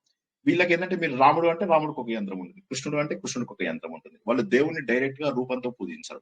మీరు కేరళకు వెళ్ళినట్లయితే అక్కడ మీకు చిన్న చిన్న ముద్రా రూపం లోపల మన మొమెంటోస్ ఉంటాయి కదా, ఆ మొమెంటోస్ రూపం లోపల కూడా దేవుణ్ణి పూజించడం అనేటటువంటిది కద్దు. సో కాబట్టి అలా ఉన్నట్టు అది కూడా చేయవచ్చు. ఇక మూడవ దగ్గరికి వచ్చేసరికి మంత్రం. దీన్ని మనం ఎక్కడ తెలుసుకుంటాం? ఈ చక్రరాజరథుడు అయిపోయింది. ఇప్పుడు మూడవది ఏంటంటే మంత్రం, మూడవ స్థాయి. దేవుణ్ణి శబ్ద రూపంలో కూడా చూడవచ్చు. అంటే ముందేమో ఐడల్ వర్షిప్ ఆఫ్ గాడ్ అంటే రూపము, రెండవది ఏంటంటే జామెట్రికల్ రిప్రజెంటేషన్ ఆఫ్ గాడ్ అంటే భగవంతుణ్ణి జామెట్రీ రూపం లోపల చూడడము యంత్ర రూపంలో. మూడవది ఏంటంటే సౌండ్ రిప్రజెంటేషన్ ఆఫ్ గాడ్ అంటే శబ్ద రూపం లోపల చూడడం. ఈ మంత్రాలు ఇప్పుడు శ్రీ సూక్తంలో మీరు కొన్ని మంత్రాలు చదివితే ఈ శ్రీ సూక్త మంత్రం ఉదాహరణకి మీకు తర్వాత వచ్చే ఒక మంత్రం లోపల మీకు ఈ మంత్రమే కర్దముడు మంత్రంలోనే కొడుకులు పుట్టడానికి అంటే కర్దముడు అనే ప్రజాపతి సృష్టికి మూలము అని చెప్పి అనుకుంటాం కదా, ఆ సృష్టికి మూలమైనటువంటి అంటే సంతాన లక్ష్మి, సంతానం లేని వాళ్ళు ఈ మంత్రం చదువుతారు అని చెప్పేసి వ్యాఖ్యానం అన్నమాట. సో ఎనీవే నేను ఇప్పుడు అలాంటివి చదవమని చెప్పి అనను, ఎవరి వయసులకు వాళ్ళ తగ్గ ఇవి చేయాలి. 70 ఏళ్ళు వచ్చి నాకు సంతానం కావాలి అంటే గోల. ఈ రామాయణం మన స్టూడెంట్స్ కి ఏం చెప్తే ఏం అర్థం చేసుకుంటారు. సో ఈ మూడో దాంట్లో ఏంటంటే సౌండ్, మనం చదివేటటువంటి దానికి ఈ సౌండ్ ఎలా చదువుతాం? సౌండ్ ముందేమో గట్టిగా చదువుతాం, ఫస్ట్ ఆ సౌండ్ బాగా ఇదయ్యేదాకా. తర్వాత ఏం చేస్తామంటే అదే సౌండ్ ని మన మనసు లోపల చదువుతాం. మళ్ళీ ఒకసారి జాగ్రత్తగా వినండి ప్లీజ్, కొద్దిగా పట్టుకోండి. ఒక్క 10 నిమిషాల్లో ఇవాళ క్లోజ్ చేసి 9:37 అయింది కదా, 9:47 కి క్లోజ్ చేస్తాం. కానీ అంతవరకు కొద్దిగా శ్రద్ధగా వినడానికి ట్రై చేయండి. అంత లోపల ఈ అన్నాలు తినడాలు, ఓకే, ఈ కంచాలు పెట్టుకోవడాలు, ఇంటికి ఎవరైనా వస్తే పిచ్చి నవ్వులు, ఒక 15 నిమిషాలు 10 నిమిషాలు ఆపండి. 9:50 మాక్సిమం క్లోజ్ చేస్తా, వినండి కాస్త. సో ఇక్కడ ఏం చేస్తాం మనము, ఈ మూడో దీంట్లో ముందు గట్టిగా చదువుతాం మంత్రాలు. చదివి సరైన ఉచ్చారణ వచ్చిన తర్వాత ఇప్పుడు ఎక్కడైతే బయట ఉన్నటువంటి తరంగాలకు సమానం చేసినప్పుడు శక్తి బయటకు వస్తుంది, ఫ్రీక్వెన్సీ మ్యాచ్, దీని నుంచి రెజోనెన్స్ వస్తుంది అనమాట. కొన్నాళ్ళ పాటు చేస్తాము. చేసిన తర్వాత బ్రహ్మాండములో ఏ విధంగానైతే మనం గట్టిగా చదవడం ద్వారా వచ్చిన శబ్దము ఈ అనంత విశ్వంలోని పౌనపుణ్యానికి అంటే ఫ్రీక్వెన్సీకి మ్యాచ్ అయినప్పుడు శక్తి రిలీజ్ అయినట్టుగా మనము ఈ పిండాండము ప్రతి అండములో ఉన్నటువంటి దాంట్లో కూడా మనము చదువుతూ ఉంటాం. లోపల అలా చదువుతూ ఉంటాం. మనలోనే ఉంది, మనలోనే అన్ని లేయర్, మొత్తం ప్రపంచమంతా, సృష్టి మొత్తము, కోట్లాది నక్షత్రాలు, బ్రహ్మాండాలు అన్ని మన శరీరంలోనే ఉన్నాయి. చదివినట్లయితే మనసులో చదువుకున్నా కూడా దానికి అందుకుంటాం. అయితే మనసులో చేసే ముందు, మళ్ళొకసారి చెప్తున్న జాగ్రత్తగా వినండి, మనసులో చేసే ముందు బయటికి బాగా ప్రాక్టీస్ వచ్చేలాగా చేయాలి. ఇది నేను చెప్తున్నది కేవలం వేద మంత్రాల గురించి. ఇది మూడవది, దీన్ని సౌండ్ రిప్రజెంటేషన్ ఆఫ్ గాడ్ అంటారు. నాలుగోది ఏంటంటే practical way, practical approach to God. ఇదేంటంటే కుండలిని రూపం, దీన్నే కౌలము కులము అని కూడా అంటారు. కులము అంటే ఏంటంటే వరుస. దీన్నే మనం తర్వాత అమ్మవారిని పద్మ మాలిని అని కూడా చెప్తాం అన్నమాట. పద్మ మాలిని అంటాము, మేరుదండము అంటాము, ఫ్లూట్ అని అంటాము. తర్వాత మన చేతి లోపల వీణ పట్టుకుంటాడు దేవుడు. వీణ ఎందుకు పట్టుకుంటాడు? ఆ వీణ లాగానే ఈ వీణలో ఉన్నవే సప్తస్వరాలు, ఇవే 7 చక్రాలు. ఆ మురళిలో ఉన్నటువంటిది ఏదైతే ఉందో ఆ మురళిలో ఉన్నది కూడా అదే. ఈ సహస్రారం దగ్గర గాలి వదిలితే ఈ మిగతా వాటన్నిటి లోపల కూడా మ్యూజిక్ వస్తుంది.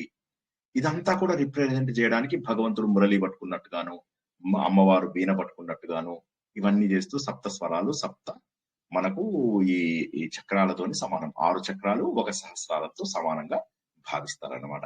దీన్నంతా కూడా మనం అందుకే ఏం చేస్తారు, ఈ ధ్యానం చేసేవారు జాగ్రత్తగా చూడండి. నేను కూర్చున్నది ఒక్కసారి చూడండి ఇది పొజిషన్.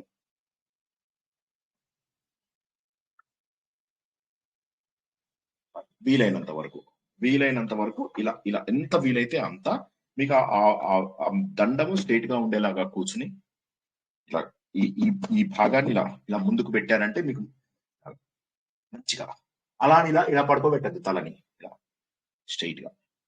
ఎన్నిసార్లు మనకు దాదాపుగా ప్రతి పుస్తకంలో కూడా ఇది నేర్చుకున్నాం కదా. ఇది మనం ఏం చేస్తామని చెప్పి తెలుసుకున్నాము. మణిద్వీపం అయిపోయిన తర్వాత నవంబర్ 15 తర్వాత నేను కాస్త ఖాళీ అవుతా కదా, అప్పుడు మీ అందరికీ కార్తీక మాసంలోనే ఒక మంచి ధ్యాన పద్ధతిలో మణిద్వీపాన్ని పూర్తి చేసుకుంటాం. ఓకేనా? నో కమింగ్ బ్యాక్ టు ఇది. ఈ నాలుగవది ఏదైతే కుండలిని ఉందో దీన్ని మోస్ట్ ప్రాక్టికల్ అంటారు అనమాట. మోస్ట్ ప్రాక్టికల్ అని ఎందుకంటారు మళ్ళీ ఒకసారి ప్లీజ్ వినండి. నేను ప్రశ్నలకు ఒక 5 నిమిషాలు టైం ఇస్తాను. మనం ఏమైతుందంటే ఏం చేసినా కూడా, ఎవరికో వెళ్ళి ఒక సర్వీస్ చేసాం, ఒకరికి రక్తం కారుతుంది, రక్తం తుడిచాం, కుండలిని అమ్మవారు ఇలా పడుకున్నాము, ఇలా లేచేస్తుంది. మీరు అక్కడ ఒక ఆకలితో ఉన్న వ్యక్తిని చూశారు, అతనికి భోజనం ఇచ్చారు, కుండలిని అమ్మవారు ఇలా లేస్తుంది. తర్వాత మీరు భక్తిగా ఒక శ్లోకం చదివారు, ఏవం సతత యుక్తాయే భక్తాస్త్వాం పర్యుపాసతే అని మోస్ట్ ఇంపార్టెంట్ 12వ అధ్యాయంలో ఒక శ్లోకం చదివారు. చదివి ఊహిస్తున్నారు దేవుడికి రూపం కావాలా, రూపం వద్దా, వీళ్ళు గొప్ప వాళ్ళ, వాళ్ళు గొప్ప వాళ్ళ అని అర్థం తెలుసుకుని, మళ్ళొకసారి చెప్తున్నా, అర్థం తెలుసుకుని ఒక శ్లోకం చదువుతారు. కుండలిని అమ్మవారు ఇలా ఉంటారు కదా, ఇలా లేస్తారు, లేచి ఇలా పైకి వెళ్ళడం మొదలవుతుంది, ప్రయాణం మొదలవుతుంది. ఇక మీరు ఈ పద్ధతులలో లేదా జ్ఞానం ఆలోచించే వాళ్ళకి ఆటోమేటిక్ గా ఇది ఇలా లేచేసి ఇలా సూపర్ ఫాస్ట్ గా వెళ్ళిపోతుంది. ఇవన్నీ కాకుండా నేను జబర్దస్తిగా దీన్ని లేపాలి అంటే ఒక దగ్గరే కూర్చుని దీన్ని జబర్దస్తిగా లేపాలి, మొండిగా లేపాలి. దానిని రాజయోగము లేదా ధ్యాన యోగం. ధ్యాన యోగాన్ని జ్ఞానంతో కన్ఫ్యూజ్ అవ్వకండి. ధ్యానము మెడిటేషన్ యోగం. ఈ మెడిటేషన్ యోగంలో ఏమవుతుంది, శ్రీకృష్ణ పరమాత్మ మనకు 6వ చాప్టర్లో చెప్పాడు, ఉత్తర గీతంలో చెప్పాడు. చెబుతున్నప్పుడు ఏం చేస్తామంటే ఈ చక్రాలలో కదులుతున్న వాయువుని మనం గ్రహిస్తూ ఉంటాం, సోహం సోహం సోహం సోహం అని. అదే మనకు శ్రీ సూక్తము ప్లస్ పురుష సూక్తము అని చెప్పి తెలుసుకుంటాం. శ్రీ సూక్త పురుష సూక్తంలో మనం ఏం తెలుసుకుంటామయ్యా అంటే సోహం అనేటటువంటిది తెలుసుకుంటాం. అది సా హ ఒక దాంట్లో, పురుష సూక్తంలో సాతో స్టార్ట్ అవుతుంది, శ్రీ సూక్తం లోపల హాతో స్టార్ట్ అవుతుంది. ఈ రెండిట్లో కామన్ సోహం. ఓం పెట్టామంటే సోహం అయిపోతుంది. సాకి హాకి ఓం పెట్టామంటే సోహం అయిపోతుంది. నేనే ఆ భగవంతుడు, నేనే ఆ భగవంతుడు, నేనే ఆ భగవంతుడు, నేనే ఆ భగవంతుడు అని చెప్పేసి అలా భావించడానికి పురుష సూక్తము, శ్రీ సూక్తము మనకు ఉపయోగపడతాయి అన్న విషయం తెలుసుకున్నాం. ఈ శ్లోకంలో కూడా మనం అదే తెలుసుకోబోతున్నాము. చివరగా 5వది ఏంటంటే నిరాకార తత్వం. అంటే భగవంతుడికి రూపం లేదు. ఇది అన్నిటికంటే ఉన్నతమైనటువంటి తత్వం. కానీ ఇందులో మనకు మోస్ట్ ఈజీ తత్వం ఏంటంటే ఒకటేమో దేశ సేవ, లేదా ప్రాక్టికల్ గా ధ్యాన పద్ధతి లోపల ముందుకెళ్ళడం. అన్ని పద్ధతులు కూడా కంబైన్ చేస్తాం. సార్ మాకు భక్తి యోగం ఇష్టం సార్, చెయ్యండి. అయితే భక్తి యోగం చేయండి. మీ పిల్లల్ని ఎంత ప్రేమించారో దేవుణ్ణి అంత ప్రేమించండి. అలా ప్రేమిస్తామన్న వాళ్ళు పర్వాలేదు. కానీ లేదు సార్ మేము ఉపవాసం ఉంటాం, తర్వాత మేము అభిషేకం చేస్తాం, గుడికి వెళ్తాం, దాన్ని భక్తి అని అంటారు అంటే అది అబద్ధం. భక్తి అంటే ఏంటి? ప్రేమ. మన పిల్లల మీద ఎంత ప్రేమ చూపిస్తామో దేవుడి పైన అంత ప్రేమ. ఇది నేను ఇంతకు ముందు చాలా సార్లు అడిగిన ప్రశ్ననే మరొక్కసారి అడుగుతాను. దేవుణ్ణి మన పిల్లల్ని ప్రేమించినట్టుగా దేవుణ్ణి నేను అంత స్థాయిలో ప్రేమిస్తాను అనే వాళ్ళు ఎవరైనా ఒక్కసారి మాట్లాడండి. నా పిల్లల్ని ప్రేమించినట్టుగా, నా భర్తని ప్రేమించినట్టుగా నేను దేవుణ్ణి ప్రేమిస్తాను, నా భార్యని ప్రేమించినట్టుగా దేవుణ్ణి ప్రేమిస్తాను. ఒక్కరు మాత్రమే ఎస్ చెప్పారు, ఒక్కరే ఎస్ అని ఒప్పుకున్నారు. ఇంకా అది మీరేనండి. అందరికన్నా దేవుని యొక్క ప్రేమిస్తాను సార్. అలవాటు చేసుకుంటున్నాం సార్. ఇప్పుడు నేను రామ రామ అనేది అలవాటు చేసుకుంటున్నా, ఎక్కువ అంటే మీ చేసుకోవాలని. అలా కాదు సార్ అనేదండి. నేను దేవుణ్ణి ఎక్కువ ఆ పాయింట్ ప్రేమిస్తామండి. దేవుణ్ణే ప్రేమించాలని అనే ఉద్దేశం నాది.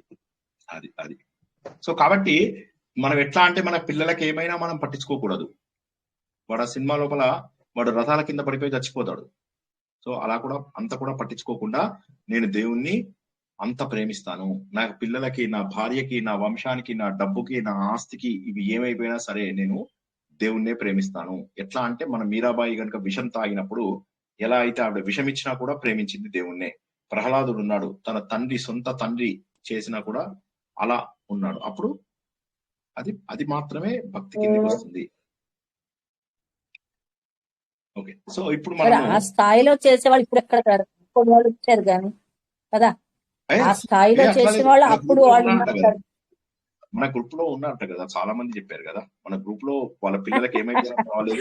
మీరేమన్నారు సార్ మా గ్రూప్ లో సార్? మన గ్రూప్ లోపల చెప్పారు కదా, చాలా మంది పిల్లల కంటే కూడా మాకు దేవుడు ఇష్టం అన్న వాళ్ళు ఉన్నారు కదా. అది ఉండొచ్చు, ఏమో చెప్తాను, మనకేం తెలుసు, ఎవరి పరిణతి ఎంతో మనం చెప్పలేం కదా. సో కమింగ్ బ్యాక్ టు ఇది, ఏ మార్గం ద్వారా అయినప్పటికీ కూడా మ్యూట్ లో పెట్టుకోండి, అందరు మ్యూట్ లో పెట్టుకోండి. ఏ మార్గం ద్వారా అయినా సరే ఈ కుండలిని అనేటటువంటిది యాక్టివేట్ అవుతుంది. అయితే జనాలు ఏంటంటే ఇవన్నీ కాదు, నాకు ప్రాక్టికల్ గా తెలుసుకోవాలనుంది అనుకున్న వాళ్ళు ఏం చేస్తారంటే ఇప్పుడు నేను చెప్పిన ధ్యాన పద్ధతి లోపల భగవంతుడిని ఇది చేస్తారు. ఏదో కళ్ళలో పడింది. సో అయితే ధ్యాన పద్ధతి లోపల దీన్ని యాక్టివేట్ చేస్తారు. అంటే జబర్దస్తిగా కుండలిని ఇలా యాక్టివేట్ చేసి ఇలా మెల్లమెల్లగా పైకి తీసుకెళ్తారు. అయితే వీళ్ళు అంతకు ముందు చేయవలసినది ఏంటంటే కాస్త పవిత్రంగా ఉండగలిగితే ఈ పైకి వెళ్ళేటటువంటి జర్నీ చాలా సులభమవుతుంది. సో కాబట్టి ఇక్కడ ఏమంటున్నారంటే అమ్మ, ఈ 5 మీద ఎవరికైనా ప్రశ్నలు ఉంటే అడగండి, నేను ఒక్కసారి శ్లోకము మా వివరాలు చెప్తాను. అన్ని అందరికి అర్థమైనాయి? సార్ జై శ్రీకృష్ణ సార్. జై శ్రీకృష్ణ సార్. జస్ట్ ఒక్కసారి నేను రిపీట్ చేస్తాను సార్. చెప్పండి. మాట్లాడమంటారు సార్. ఫస్ట్ ది విగ్రహ రూపంలో మనం దేవుణ్ణి పూజిస్తామని చెప్పారు. రెండోది యంత్ర రూపం, జామెట్రికల్ రిప్రజెంటేషన్. 3 శబ్ద రూపం, అంటే frequency vibrations matching. 4 practical approach to God, kundalini. ఇది ఒక్కటి కొంచెం నాకు క్లియర్ గా లేదు సార్. ఈ ప్రాక్టికల్ ధ్యాన యోగం చెప్పారు, సారీ ఎగ్జాంపుల్ చెప్పారు. ధ్యాన రూపంలో సారీ చెప్పారు. 5వది నిరాకార స్వరూపం, నిరాకార స్వరూపాన్ని పూజిస్తాం. అది హైయెస్ట్. దానికి దేశ సేవ, దేశ సేవ, పరమ భక్తి అన్నవి ఎగ్జాంపుల్స్ అని చెప్పారు.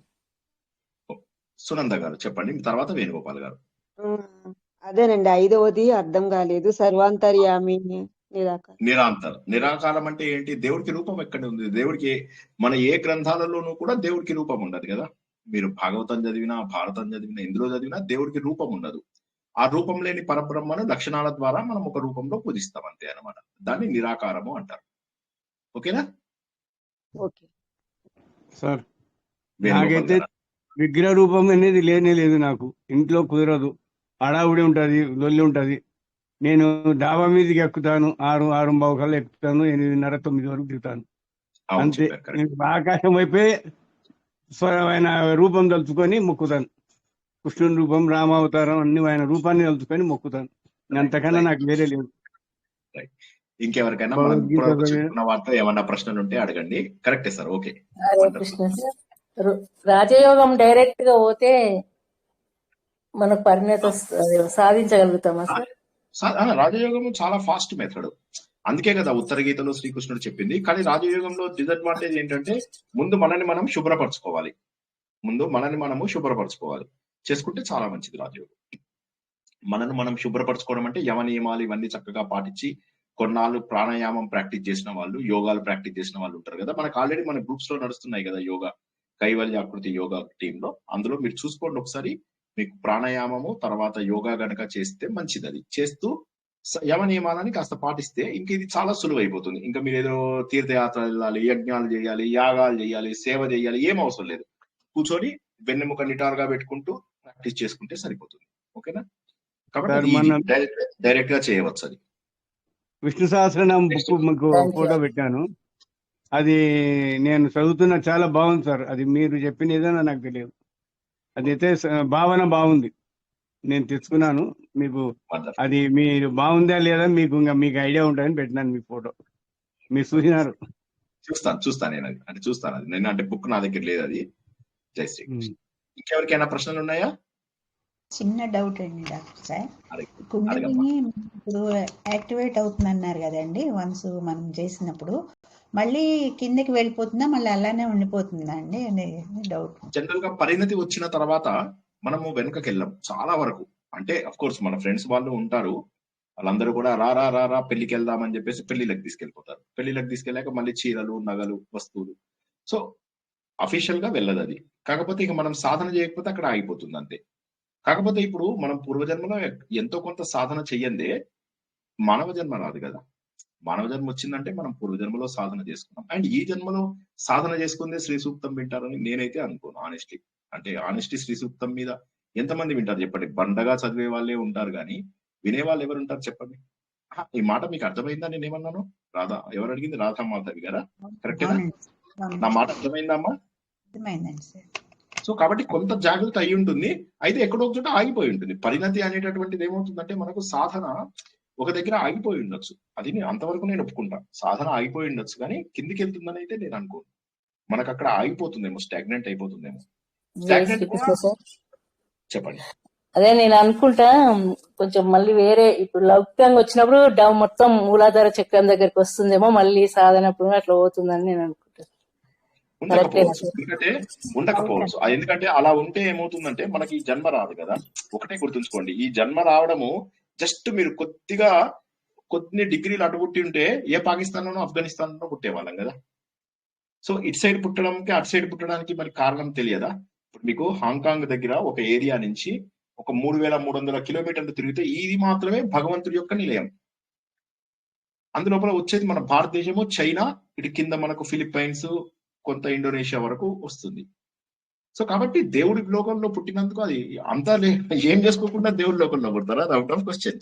ఛాన్సే లేదు. మీకు అనిపించట్లే నేను అన్నమాట కరెక్ట్ అని అనిపించట్లే? ఎవరికైనా డౌట్ ఉందా ఆయన లోపల? మానవ జన్మ నాకు పొరపాటున బై మిస్టేక్ వచ్చిందేమో అని ఎవరైనా అనుకుంటున్నారా? I don't think so. ఎవరికైనా ఉందా పోనీ చెప్పండి. అట్లా ఉంటే నేను కరెక్ట్ చేస్తా. దాని గురించి మాట్లాడదాం ఇవాళ రోజంతా. అదృష్టవంతులు.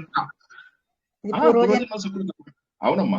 అది కాక ఈ ఆధ్యాత్మిక మార్గానికి రావడం ఇంకా మరింత ఇది కాదంటారా? ఏం లేదే మీకు బండగా చదవడానికి వాటి అర్థాలు తెలుసుకుంటూ ముందుకెళ్ళడానికి అనిపించడం లేదా మీకు? కాదని ఎవరన్నా చెప్పండి పోనీ, నేను మాట్లాడతాను. అంటే పరిణతి మెల్లమెల్లగా వస్తుంది కొంతమందికి ఫాస్ట్ గా వస్తుంది, కొంతమందికి వాళ్ళకున్న కన్స్ట్రెయింట్స్ వల్ల ముందుకు వెళ్ళలేరేమో కానీ లేదనైతే కాదు, 100% కాదు. నేను కావాలని మీ మీద జోక్స్ చేసి యమధర్మరాజు దగ్గర టెంపరేచర్ పెంచమంటా గానీ మీ అందరికీ యమధర్మరాజు దాకా వెళ్ళే ఛాన్సే లేదు. మంచి ఎందుకంటే ఇక్కడ బాగా చేసుకుంటే వచ్చే జన్మలో ఇంతకంటే బెటర్ జన్మ వస్తుందని శ్రీకృష్ణ భగవానుడు చెప్పాడు. నేను చెప్పట్లా, మళ్ళా నేను చెప్తాను, నాది అసలు ఇంటర్ప్రిటేషన్ ఉండనే ఉండదు. శ్రీకృష్ణుడే చెప్పాడు, శ్రద్ధ ఉంది, సాధన సరిపోకపోతే ఏమవుతుంది? చిన్న భ్రమం అయితానా కావు, చిన్న అభ్రమము కావు నువ్వు, చెదిరిన మేఘం కావు నువ్వు. సాధన చేసే కుటుంబంలో దేవుడు చెప్పాక దేవుడు మాటలు నమ్మమ్మా. ఇక మనం ఒకసారి చక్రం శుద్ధి అయినాక మళ్ళా మళ్ళీ పడదంటారు కదా సార్ మీరు? విశుద్ధ ఇప్పుడు మీ ప్రవచనాలని సాధన చేసినాక విశుద్ధి చక్రం శుద్ధి అయినాక మళ్ళీ డౌన్ కాదంటారు. ఆగిపోవచ్చు కానీ సాధన అంటే ఇప్పుడు ఏంటంటే మీరు ఇప్పుడు ఇక్కడ చేస్తున్నారు, సరే రేపు ఎక్కడో ఎవరో ఒకళ్ళు పారాయణకు పిలుస్తారు, సర్టిఫికెట్లకు పిలుస్తారు, డాన్స్లకు పిలుస్తారు, మళ్ళీ అక్కడికి వెళ్ళారు అనుకోండి, వెళ్తే అక్కడికి ఆగిపోతుంది పరిణతి. ఇప్పుడు ఏమైతుందంటే ప్రాబ్లం ఎక్కడి నుంచి వస్తుందంటే తప్పుదారిలో తీసుకెళ్లే వాళ్ళు చాలా మంది ఉంటారు కదా. ఇప్పుడు అజామీలుడికి ఏమైంది చూద్దాం ఒకసారి. మీరు చెప్పిన దానికి జవాబు అజామీలుడు ముందు అంతా కూడా అద్భుతమైనటువంటి జీవనాన్ని గడుపుతాడు. గడిపిన తర్వాత ఏమవుతుంది, అన్ని నేర్చుకుని మోక్షం వచ్చే టైము అనేది, ఆ టైం లోపల ఏమవుతుంది, ఒక వేశ్య పరిచయం కావడము, తద్వారా పిల్లలందరూ రావడము. కానీ తనకు ఉన్నటువంటి సంస్కారం వల్ల పిల్లలకు దేవుళ్ళ పేర్లు పెట్టుకోవడం వల్ల ఏమైంది, చనిపోయినప్పుడు దేవుడి పేరు చదివేటటువంటి అవకాశం వచ్చింది. తను పాడైపోయాడు, సెకండ్ హాఫ్ మొత్తం పాడైపోయాడు, సర్వనాశనం అయిపోయాడు. కానీ అంతకుముందు సంస్కారం ఎక్కడికి పోలేదు కదా. సో దానివల్ల ఏమైంది, అతడు భగవంతుడి దగ్గరికి చేరుకుని మళ్ళీ సాధన చేసి ముందుకెళ్ళాడు. ఇదే విషయం జడభరతుడేమో ఎక్స్ట్రీమ్లీ గుడ్, ఈయనకు అపోజిట్, ఎగ్జాక్ట్లీ అజామీలుడికి అపోజిట్ జడభరతుడు. సూపర్, ఇక రేపో ఎల్లుండో మోక్షం అనుకునే టైం లోపల తను కాస్త అనవసరమైనటువంటి విషయాలలో ఉన్నాడు. అనవసరమైన విషయం వెళ్ళడం వల్ల ఏమైంది, 2 జన్మలు మళ్ళీ పోస్ట్ పోన్ అయింది ఆయనకి. కానీ ఆ 2 జన్మలలో ఒక లేడీగా పుడతాడు. ఆ లేడీగా పుట్టినప్పుడు కూడా తనకి పూర్వజన్మలో ఉన్నవన్నీ గుర్తొస్తాయి. ఇప్పుడు సో కాబట్టి చేసిన సాధన ఊరికే పోదు. ఇది నేను చెప్తున్నాను అనుకోకండి. నేను చెప్తున్నానంటే ఒక ప్రమాణం లేనిది చెప్పను. ఓకే, నేను మళ్ళా చెప్తున్నా, మీరు అదృష్టవంతులు కాకపోతే ఈ స్టేజ్కు రారు, గుర్తుంచుకోండి. అంటే నేను మీ ఎవ్వరు నాకు తెలియదు, ఇందు లోపల నాకు ఎవరి మీద ప్రత్యేక అభిమానం కూడా లేదు. కానీ ఒక మాట మాత్రం చెప్తున్నా, పరిణతి లేకుండా ఇక్కడికి రారు, సింపుల్. అదొకటి గుర్తుంచుకోండి. Doubt clear. Very good. ఇంకెవరికైనా డౌట్స్ ఉంటే అడగండి అమ్మా. సరే, అలాగూ టైం అయింది, ఇక మనం ప్రశ్నలోకి వెళ్దాం. ఈ శ్లోకం 11, 12 రెండు కూడా ఈ కుండలినికి సంబంధించినవే. నాకు వచ్చే వారం కంప్లీట్ చేస్తాను. ప్రశ్నలు అడగండి ఏమన్నా ఉంటే. హరే కృష్ణ స్వామీజీ. హరే కృష్ణ అండి. చెప్పమ్మా. ఇప్పుడు కుండలి ఇది మనకి శుద్ధి అయిందని ఎలా తెలుస్తుందండి? పరిణతి వచ్చిందంటే అంటే మన లోపల చెడు గుణాలు పోతున్నాయంటేనే అది కదిలినట్టే లెక్క. ఉదాహరణకి ఇప్పుడు అంటే మనకు తెలియడం అంటే పై స్థాయికి వెళ్తుంటే తెలుస్తూ ఉంటుంది. అంటే మీకు పాపాలన్నీ కూడా ఇలా ఉంది, ఇక్కడున్న పాపాలు ఇవి మూలాధారం అంటారు. ఈ మూలాధారం దగ్గర ఉన్న పాపాలు కరిగిపోయాయి అనుకోండి, అప్పుడు మీకు ఇందాక నేను చెప్పినటువంటివి ఏవైతే ఉన్నాయో అవి వస్తాయి మీకు. ఇవి అంటే మీకు భూమితోటి సంబంధం లేనటువంటి విషయాలు ఒకటి వస్తాయి. రెండోది, మీకు కొద్ది స్థాయి దాటినా కూడా కొన్ని సిద్ధులు అవి కూడా మీకు కనిపిస్తాయి. మీ మాట పవిత్రంగా ఉంటుంది, మీరు ఒక మంచి మాట అంటే సరిగ్గా జరుగుతూ ఉంటుంది, మీరు అందరితోటి కరుణగా ప్రేమగా ఉండగలుగుతారు, అందరిని చూసి జాలి పడుతూ ఉంటారు, అయ్యో వీళ్ళేంటి పాపము అని చెప్పేసి. ఆ మంచి భావాలు ఏవైతే దైవీ గుణాలు అని మనం ఎల్లుండి చెప్పుకుంటాం కదా, ఆ ఎల్లుండి చెప్పుకునే దైవీ గుణాలన్నీ మన లోపల కనిపిస్తూ ఉంటాయి. అయితే శక్తులు వస్తాయా? బాగా సాధన చేస్తే శక్తులు వస్తాయి. ఎస్పెషల్లీ ధ్యానము చేయగలిగిన వాళ్ళకు శక్తులు రాకపోవడం అసంభవం. నేను ఇది I will give you in writing, అసంభవం. అది సరిగా చేసిన వాళ్ళకి రాకపోవడం అసంభవం. అయితే వచ్చినవి వాళ్ళు వాడుకుని నాశనం చేసుకుంటారా, లేకపోతే దాన్ని వాళ్ళ పరిణతికే వాడుకుంటారా అనేది వాళ్ళకే వదిలేస్తాం, కానీ రాకపోవడం అసంభవం. గురూజీ, అదే నాకు ఇంకో డౌట్, దయచేసి అదే నవ్వకండి, ఈ అమ్మాయి ఇలా అడిగిందని. నేను నవ్వుతే నవ్వుతా, నాకు నవ్వుస్తే మాత్రం నవ్వుతా. నేను కూడా ముందే చెప్తున్నాను, నవ్వుస్తే నవ్వుతా. చెప్పండి. అలాగేనండి, నవ్వస్తే నవ్వండి. ఇప్పుడు మీరు అన్నారు మనకి పాపాలు అనేది ఎక్కువ, మన చుట్టూ కూడా పాపాలు చేసే వాళ్ళు ఇప్పుడు ఎక్కువ మంది ఉంటున్నారు. ఇప్పుడు నన్ను చూసి ఎగతాళి చేస్తూ ఉంటారు, స్వామీజీ నువ్వేంటి ఈ టైంలో ఇలా చేస్తున్నావు, ఏంటి నీకు ఇంత అవసరమా అలా ఆ పనిని ఇప్పుడు ఏదైనా దేవుడి శ్లోకాలు చదువుతున్నా కూడా నీకెందుకు ఈ వయసుకి నీకు అవసరమా అలా ఇంట్రెస్ట్ ఉన్నా నేను ముందుకు వెళ్ళలేకపోతున్నాను అంతే. దానికి ఇప్పుడు అలాగే ఎగతాళి చేసే వాళ్ళు ఉంటారు కదా స్వామి, ఎగతాళి చేసే వాళ్ళు ఉంటారు కదా, అలా మనం దాటుకొని వెళ్ళాలి అంటే ఇంకా అవన్నీ పట్టించుకోకూడదు. జనరల్ గా ఒకటే గుర్తుంచుకోండి, మనం పుట్టినప్పుడు ఎంత మందితో కలిసి వచ్చాం? ఫ్రెండ్స్ అంతా గ్యాంగ్ వచ్చామా? తర్వాత పెరగడము గ్యాంగ్ పెరిగామా? తల్లి కడుపులో గ్యాంగ్ పెరిగామా? పెరగలేదు. తర్వాత మనస్సు బుద్ధి, నిన్న మనం తెలుసుకున్న దాంట్లో ఏం తెలుసుకున్నాము? ఆ పిల్లలకు అర్థం కూడా కాదు, నేను ఎందుకు పుట్టాను అనేది అర్థం కాదు. ఇదంతా కొత్త ప్రపంచం. మనసు వచ్చి భాష వచ్చిన తర్వాత మాత్రమే ప్రపంచం అర్థమవుతుంది కదా. సో కాబట్టి ఇది గుర్తుంచుకుంటే మీకు మనము ఎప్పుడు ఒంటరి వాళ్ళమే. ఓకే, సో ఉన్నటువంటిది ప్రపంచంలో ఒకే ఒక శక్తి మనకేందంటే, మనము మణిద్వీపంలో ఇది ఇంకా కాస్త వివరంగా తెలుసుకున్నాము. మళ్ళీ మణిద్వీపం మనకి శనివారంతో అయిపోతుంది, అందరూ తప్పక జాయిన్ అవ్వండి. ఆ రోజు నాడు ఏంటంటే మనము మణిద్వీపంలో మనం ఏం తెలుసుకున్నాము? ఆటంకాలు చాలా ఎదురవుతాయి. మనిషి వెళ్తున్నప్పుడు ఆటంకాలు ఎదురైతాయి. ఆటంకాలను దాటుతాం మనం, తెలుసా? ఆటంకాలను దాటుతాము. ఆ ఆటంకాలలో ఇది ఒకటిగా భావించండి, అంతేగాని వాళ్ళు అనద్దు అని చెప్పి వాళ్ళ మీద శత్రుత్వం పెంచుకోకండి. మీకు నచ్చని వాళ్ళతోటి కొంత దూరంగా ఉండండి, వాళ్ళతోని శత్రుత్వం పెట్టుకోవద్దు. శత్రుత్వం పెట్టుకోవద్దు. బాధపడకండి. ఏమనుకుంటారంటే వదిలేసేయండి, అంతే సింపుల్ గా వదిలేసేయండి, ఇగ్నోర్ చేయండి. ఇగ్నోర్ చేయలేకపోతే మీరు ఏమనుకుంటారో తెలుసా? ఆయన శ్రీనివాస్ చెప్పాడు నేను ఇగ్నోర్ చేయాలని, నా మీదకి తోసేసేయండి. ఎప్పుడు కూడా మనకి ఏదైనా ప్రాబ్లం వచ్చినప్పుడు ఎవరో ఒకరి మీదకి తోసేసినట్టయితే అప్పుడు మనకు ఆ ప్రాబ్లం మన మీద ఉండదు. నేను ఇంకొకటి కూడా నేను ఎలా సాల్వ్ చేసుకునేవానంటే, నేను ఒక 10 years బ్యాక్ ప్రాబ్లమ్స్ ని, ఏ ప్రాబ్లం వచ్చినా ఏమనుకుంటారంటే సండే నాడు మాట్లాడుకుందాం ఈ ప్రాబ్లం మనసులో అనుకునేవాడిని. ఏ ప్రాబ్లం వచ్చినా కూడా సండేకి తోసేసేవాడిని. ఏ పెద్ద ప్రాబ్లం వచ్చినా సండేకి. ఇమీడియట్ అటెన్షన్ అవసరమైనటువంటివి తప్ప మిగతా వీడేమనుకున్నాడు, వాడేమనుకున్నాడు, అట్లా ఏమన్నాడు, ఇవన్నీ బాధేస్తాయి కదా, మనుషులు అన్నాక బాధేస్తాయి కదా, అవన్నీ కూడా సండేకి తోసేస్తాం. ఈ 6 రోజులు హ్యాపీగా ఉంటాం. సండే నాడు ఏమనుకుంటాం, అరే ఈ రోజు నాకు వేరే పని పడింది, నెక్స్ట్ సండేకి పోస్ట్పోన్ చేస్తా. అప్పుడు ఏమైపోతుందంటే సమస్యలని అసలు మనం ఆలోచించవలసిన అవసరం ఉండదు. కొన్ని రోజులకి ఇవన్నీ చిన్నగా అనిపిస్తాయి మనకు. ఆ తర్వాత కొన్ని రోజులు ఎవరి శత్రువులో ఎవరో మిత్రులో ఎట్లా తెలుసు? మోడీ గారికి ఎగనిస్ట్ గా చంద్రబాబు నాయుడు ఉండే, పోయి ఆల్ ఇండియా లెవెల్లో అందరికీ కూడా ఆయన సన్మానాలు చేసి మోడీకి ఎగనిస్ట్ గా మాట్లాడాడు. తర్వాత మళ్ళీ ఈసారి వాళ్ళిద్దరూ కలిసి చక్కగా ఆనందంగా ఎదిగారు. సో కాబట్టి ఎవరు శాశ్వతమైనటువంటి ప్రత్యర్థులు, శాశ్వతమైనటువంటి వాళ్ళు ఉండరు. కాబట్టి జస్ట్ ఇగ్నోర్ అండ్ గో. సరే, ఓకేనమ్మా. ఒక్క మాట సార్,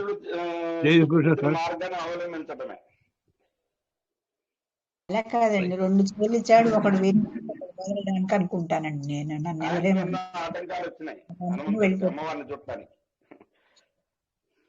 ఆటంకాలన్నీ దాటాలి. శర్మ గారు ఏమంటున్నారంటే, మొన్న మనం చెప్పుకున్నాం కదా సాధకుడు ఆటంకాలు దాటుతాడని, అలా ఆటంకాలు దాటండి అంటున్నారు ఆయన. మొన్న మనం అనుకున్నాం కదా సాధకుడు వెళ్తుంటే రకరకాల ఆటంకాలు వస్తాయని, వాటన్నిటిని దాటండి అని చెప్పారు. ఇంకెవరైనా ప్రశ్న? జై శ్రీకృష్ణ సార్, ఒక్క నిమిషం సార్. మేడం గారు ఇప్పుడు అనుపమ మేడం గారు చెప్పారు కదా, బుద్ధుని బౌద్ధుడు చెప్పాడు కదా సార్, వాళ్ళు ఏమనుకున్నా వాళ్ళకే చెందుతుందని అనుకుంటే చాలు. అది ఒకటి మీరు చెప్తే ఆమెకు నివృత్తి అవుతుంది అన్నమాట. మీరు చెప్పాలి, మీ నోటి ద్వారా చెప్పండి. అదేనమ్మా, ఏంటంటే మనకు ఎవడన్నా 10 రూపాయలు ఇచ్చాడు అనుకో, ఇస్తే మనం తీసుకుంటే 10 రూపాయలు మనవి, తీసుకోకపోతే 10 రూపాయలు వాడి దగ్గర ఉంటాయి కాబట్టి వాడివే. అదే విధంగా అవతల వాడు ఏమన్నా అన్నప్పుడు మనం స్వీకరించొద్దు, కాబట్టి అవన్నీ వాడికే చెందుతాయి. మనని తిట్టినా, మనని చెడుగా మాట్లాడినా, మన గురించి ఏది మాట్లాడినా అది వాళ్ళకే. అది మళ్ళీ ఒకసారి చెప్పమంటే చెప్పాను అన్నమాట. జై శ్రీకృష్ణ. లక్ష్మీ సౌజన్య గారు, తర్వాత వెంకట చైతన్య గారు, ఒకటి తర్వాత ఒకటి అడగండి. లక్ష్మీ సౌజన్య గారు, తర్వాత వెంకట చైతన్య గారు. ఓకే గురువు గారు, శ్రీమతి గురు గారు. యాక్చువల్లీ నా డౌట్ ఏంటంటే, నేను విన్నది మాత్రమే అడుగుతున్నాను. కుండలిని శక్తి యాక్టివేట్ చేసినప్పుడు మధ్యలో ఆగిపోతే వాళ్ళు అంటే మ్యాడ్ అయిపోతారని విన్నాను, అది నిజమేనా? నా డౌట్ గురువు గారు. అబద్ధం. కుండలిని వినండి ఒక్క మాట, కుండలిని యాక్టివేట్ అవ్వడానికి ధ్యానమే కాదు, కుండలిని యాక్టివేట్ అవ్వడానికి మీరు ఒక చిన్న మంచి పని సేవ చేసినా వస్తుంది, ఒక భక్తి మార్గంలో ఉన్నా వస్తుంది, ఒక జ్ఞాన మార్గంలో ఉన్నా కూడా కుండలిని అనేది యాక్టివేట్ అవుతుంది. ఇప్పుడు మీకు చెప్పిన వాళ్ళు ఎవరంటే, గురువు యొక్క హెల్ప్ లేకుండా కుండలిని సాధన చేస్తూ తప్పు సాధన చేసినప్పుడు ఆ కనెక్షన్ సరిగా ఉండదు, కాబట్టి గురువు యొక్క సహాయం తీసుకోండి అని చెప్పి చెప్తారు. అంతేగాని ఓకే కుండలిని సాధన అనేటటువంటి తప్పు కాదు. ఏం చేసినా కుండలినినే. ఉదాహరణకి మీరు ఇంటి దగ్గర ఒక వ్యక్తికి సేవ చేశారనుకోండి, కుండలిని కదులుతుంది. మీకు ఏది ఓకే చేసినా ఒక దేవుడికి వెళ్ళి మనస్ఫూర్తిగా దండం పెట్టుకున్నారనుకోండి, కుండలిని కదులుతుంది. ఒక చక్కగా ఓకే తీర్థయాత్ర లోపల ఆనందంగా ఆ అమ్మవారికి దండం పెట్టుకుని, గంగామాతకి దండం పెట్టుకుని, గోదావరి మాతకి దండం పెట్టుకుని ప్రశాంతంగా అప్పుడు కూడా కుండలిని కదులుతుంది. ఒక అద్భుతమైనటువంటి అంటే శ్లోకాన్ని నాకు ఒక డౌట్ వచ్చింది గురుగారు. ఇప్పుడు మీరు అన్నారు కదా కదులుతుంది అని, మనకి ఎలా తెలుస్తుంది తెలుస్తుంది, గ్రాడ్యువల్ గా తెలుస్తుంది. మీకు తెలుస్తుంది, కానీ గ్రాడ్యువల్ గా తెలుస్తుంది. ఒక్క రోజులో తెలియదు. అది ఓకే తెలియదు, గురుగారు, థ్యాంక్ యూ గురుగారు. తెలుస్తుంది, కానీ తెలియకపోవడం అసంభవం అంటున్నారు. తెలియకపోవడం అది అసంభవం, చెప్పడానికి తెలియడం రాదు సార్, అనుభవంతో తెలియడం వస్తుంది, అసంభవం. చెప్పడానికి రాదు. హ్యాపీ తెలుసు, ఫీలింగ్ తెలుసు. అదే కదా గురుగారు, మనలో కుండలిని. మార్పుని గుర్తిస్తాం, మన లోపల మార్పుని ఓకే క్రమ పద్ధతి లోపల గుర్తిస్తాం. ఓకే ఓకేనా? గురువారి ధన్యవాదాలు. శ్రీమాత్రి నమః. వెంకట చైతన్య రియలైజేషన్ గారు, వెంకట చైతన్య గారు, వెంకట చైతన్య గారు, ఒక మాట సార్, జ్ఞానం 7 వెంకట చక్రాలు చైతన్య మనం గారు మాట్లాడండి. అధిష్టానం వేణుగోపాల్ గారు, చేసినప్పుడు వేణుగోపాల్ గారు ఒక్క ఏ- నిమిషం. వెంకట చైతన్య గారు అడిగాక మీరు అడగండి, సరేనా? అమ్మ అడగండి, వెంకట చైతన్య గారు అడగండి. ధ్యానంలో ఉన్నప్పుడు మనం బొట్టు పెట్టుకునే స్థానంలో ఒక దీపం లాగా ఒక వెలుగు చూస్తాము అని చెప్తూ ఉంటారు. అంటే ఆ స్టేజ్ అది చెప్తారా, లేక నిజంగా ఆ వెలుగు అనేది మనకి ఎక్కువ ధ్యానం చేస్తే మనకి కనిపించిద్దా అన్నది డౌట్. వెలుగు అనేటటువంటిది అదొక ఊరికే మనలో ప్రకాశము అని చెప్పి చెప్తారు, కానీ అక్కడ ఒక లైట్ వెలుగుతూ ఉండడము అట్లా ఏమి ఉండదు. వెలుతురు అంటే ఏంటి? అజ్ఞానము పోయి జ్ఞానం కనిపించడము, సత్యాన్ని సత్యంగా తెలుసుకోవడము, తాడును తాడుగాను పామును పాముగాను తెలుసుకోవడమే. అంతేగాని ఇక్కడ ఒక లైట్ కనిపిస్తుంది బాగా ఇదంతా కూడా ఎవరైతే సాధన చెయ్యని వారో వాళ్ళు అవతల వాళ్ళ దగ్గర గొప్ప చెప్పుకోవడానికి కనిపించే లైట్. లైట్ అంటే ఏంటి? ప్రకాశము అని అర్థం మన దగ్గర.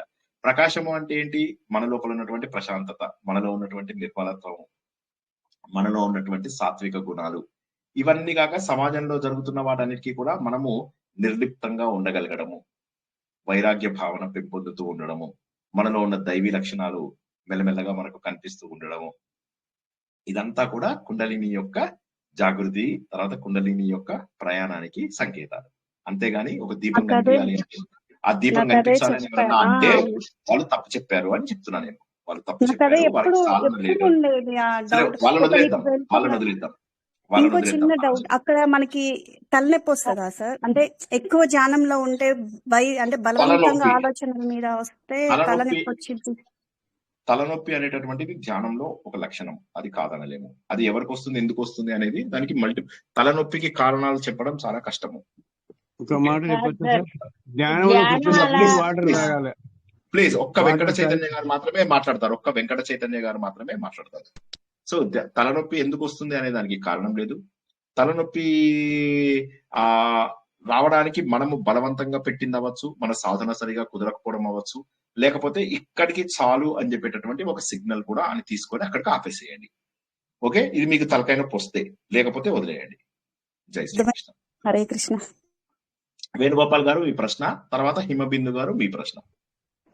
సార్, 7 చక్రాలు మనం ధ్యానం చేసేటప్పుడు మూలాధారం, స్వాధిష్టానం, మనకు ఏ రోగం ఉన్నా కూడా అన్ని తగ్గుతాయంటే దాని మీద ధ్యాస పెట్టి చేయాలని అర్థం కదా సార్? చెప్తాం.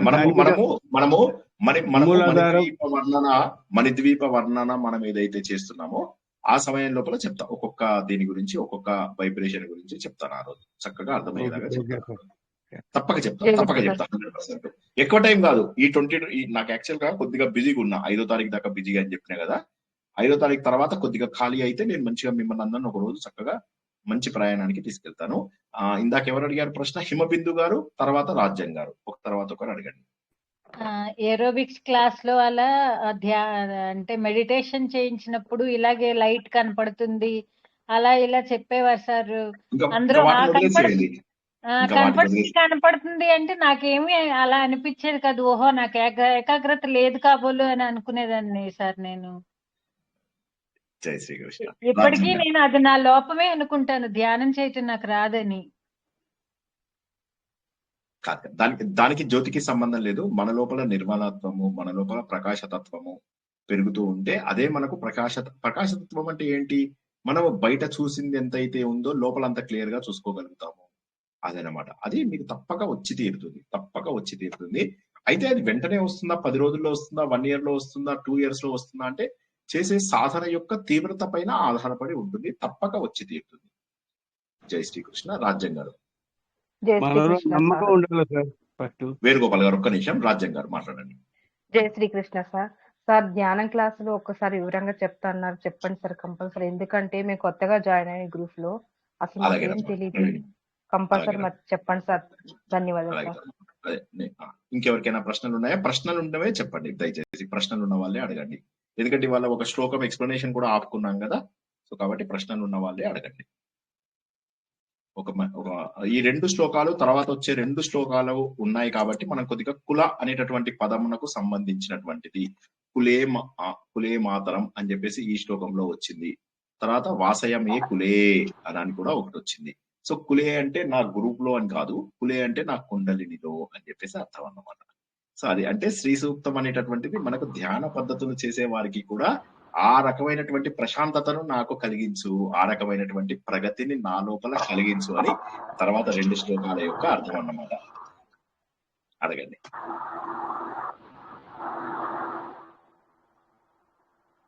గురువు గారు, నాకు చిన్న సందేహం అండి.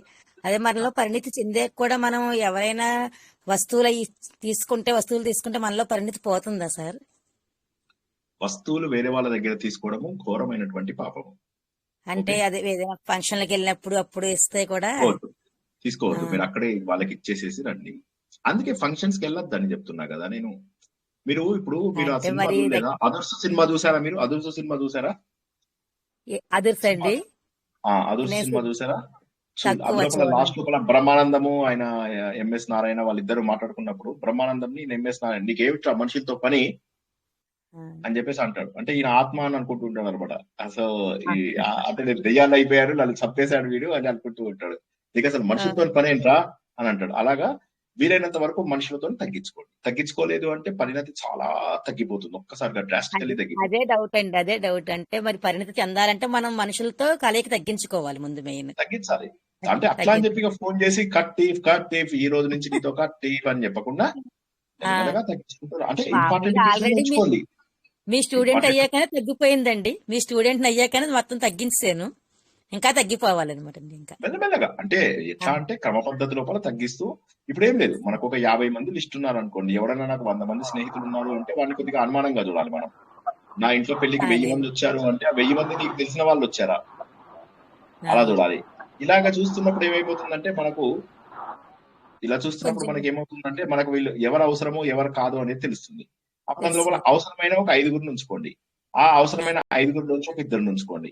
ఆ 2 లోపల నుంచి ఒకళ్ళని ఉంచుకోండి. కొన్ని రోజులకు ఆ ఒక్కరు కూడా అవసరం లేనటువంటి స్థాయికి వెళ్ళండి. మెల్లమెల్లగా ఒక రోజులు కాకుండా ఆత్మీయులను వదలద్దు, ఆత్మీయులతోనే ఉండండి. చాలా ఆత్మీయులు అంటే ఏంటి? మీకు ఇలా గీరుకుంటే వాళ్ళు గిలగిల్లాడిపోవాలి. మీ పిల్లలను ఆత్మీయులు అనుకోండి. మీరు గీరుకుంటే వాళ్ళు ఏడవకపోవచ్చు, ఏ బుద్ధి లేదు నీకు అని తిట్టచ్చు కూడా. సో కాబట్టి ఆత్మీయులు అంటే ఎవరంటే మీకు నిజంగా బాధ కలిగితే దారుణంగా బాధపడే వాళ్ళు ఎవరైనా ఉంటే వాళ్ళని వదలకండి, మిగతా వాళ్ళని వదిలేయచ్చు, పెద్ద కష్టమేం లేదు. అండ్ ఇంకోటి ఏంటంటే సమాజం అట్లాంటిది. మీరు ఏమనుకుంటారు? తల్లి, తండ్రి, పిల్లలు, బంధాలు ఇవి శాశ్వతమా? ఈ ప్రేమలు శాశ్వతమా? నాకు చెప్పండి. ఇవాళ ప్రేమగా చూసుకున్నటువంటి కొడుకు రేపు భార్య వచ్చిన తర్వాత ఎట్లా మారుతాడు? సార్ మీ అనుభవం, నాకేం అనుభవం లేదు, నాకు నేను లేదు అని చెప్తున్నాను. అసలు అంటే ఎలా మారిపోతూ ఉంటారు మనం చూస్తూ ఉంటాం. మన స్నేహితుల్లోనే ఎంతో ప్రేమగా ఉన్న వాళ్ళు పెళ్ళైన తర్వాత మారిపోయిన వాళ్ళని చూస్తూ ఉంటాము. మనకు తెలిసిన వాళ్ళలో చాలా మంది రకరకాలుగా పరిస్థితుల ద్వారా మారిపోయిన వాళ్ళు ఉంటారు. కొంతమంది స్నేహితులను మనం 10 ఏళ్ల తర్వాత 20 ఏళ్ల తర్వాత కూడా కలుస్తూ ఉంటాము. ఇవాళ ప్రాణ స్నేహితులు అనుకున్న వాళ్ళు ఎంతో మంది మనకు కనిపించరు కూడా. ఇవాళ శత్రువులు అనుకున్న వాళ్ళు ఎక్కడో ఒక చోట కనిపిస్తారు, తర్వాత వాళ్ళు మనకు స్నేహితులుగా మారిపోయే అవకాశం ఉంది. కాబట్టి nobody is permanent in this world. The only permanence in this world is పరబ్రహ్మ, మనలో ఉన్నటువంటి ఆత్మతత్వం. అదొకటే శాశ్వతం. దాన్ని పట్టుకోక అనవసరమైన బయట వాటిలన్నింటి పట్టుకుంటే శ్రీ సూక్తం అర్థం కాదు, పురుష సూక్తం అర్థం కాదు, పరిణతి అక్కడికి ఆగిపోతుంది. జై శ్రీకృష్ణ. నెక్స్ట్ ధన్యవాదములు సార్. ధన్యవాదములు. జై శ్రీకృష్ణ. అటాచ్మెంట్, డిటాచ్మెంట్ అండి. అవునండి, అటాచ్మెంట్ లోంచి డిటాచ్మెంట్ లోకి రావాలి. అటాచ్మెంట్ లోంచి అటాచ్మెంట్ కూడా ఎవరిపైన రావాలి? సత్సంగత్యే నిస్సంగత్వం. మంచి వాళ్ళతోని ఫ్రెండ్షిప్ చేస్తూ ఉంటే నిస్సంగత్వం అనేటటువంటి స్థాయికి వెళ్ళాలి. అంటే ఎవరు అవసరం లేనటువంటి స్థాయికి వెళ్ళాలి. నిస్సంగత్వే నిర్మోహత్వం. ఎప్పుడైతే మనము జనాలతో కలవకుండా ఉంటామో మనకు మోహం తగ్గిపోతుంది. నిర్మోహత్వే నిశ్చలతత్వం, స్టేబుల్ గా ఉంటాం.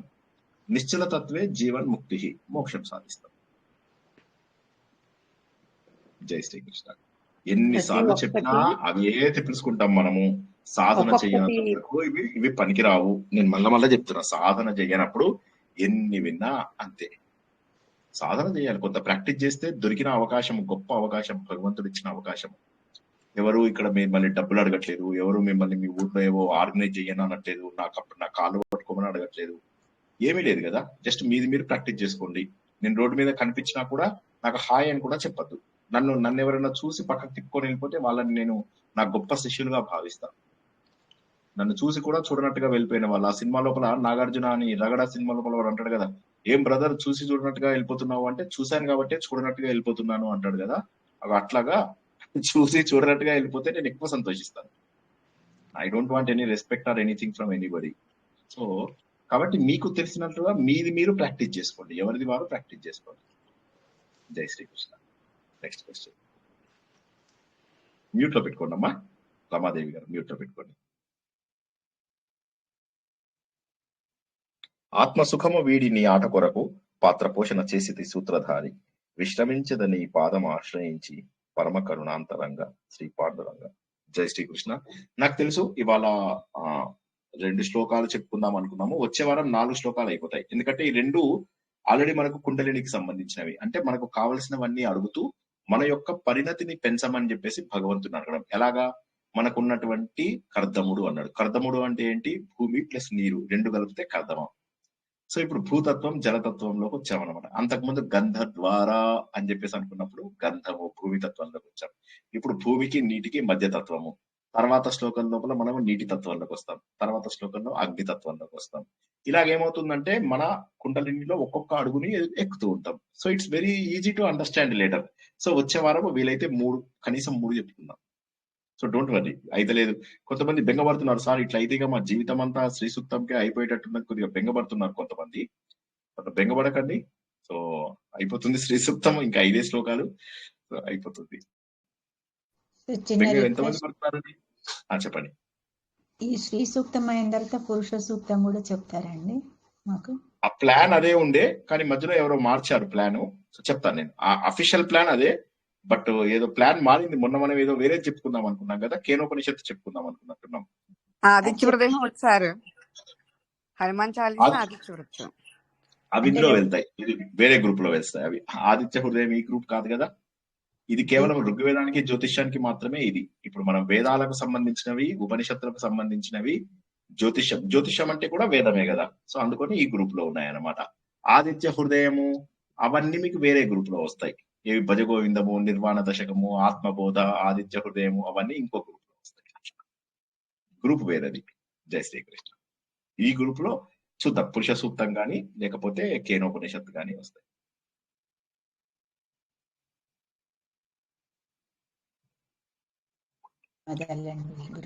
ముగించుకుందామా?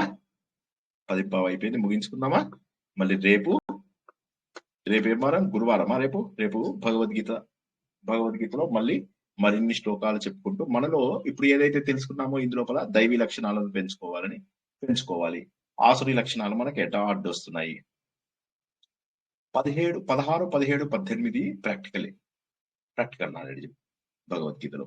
16 లోపల మనల్ని మనం ఎలా శుభ్రపరచుకుంటాము అనేటటువంటి తెలుసుకుంటాం మనం.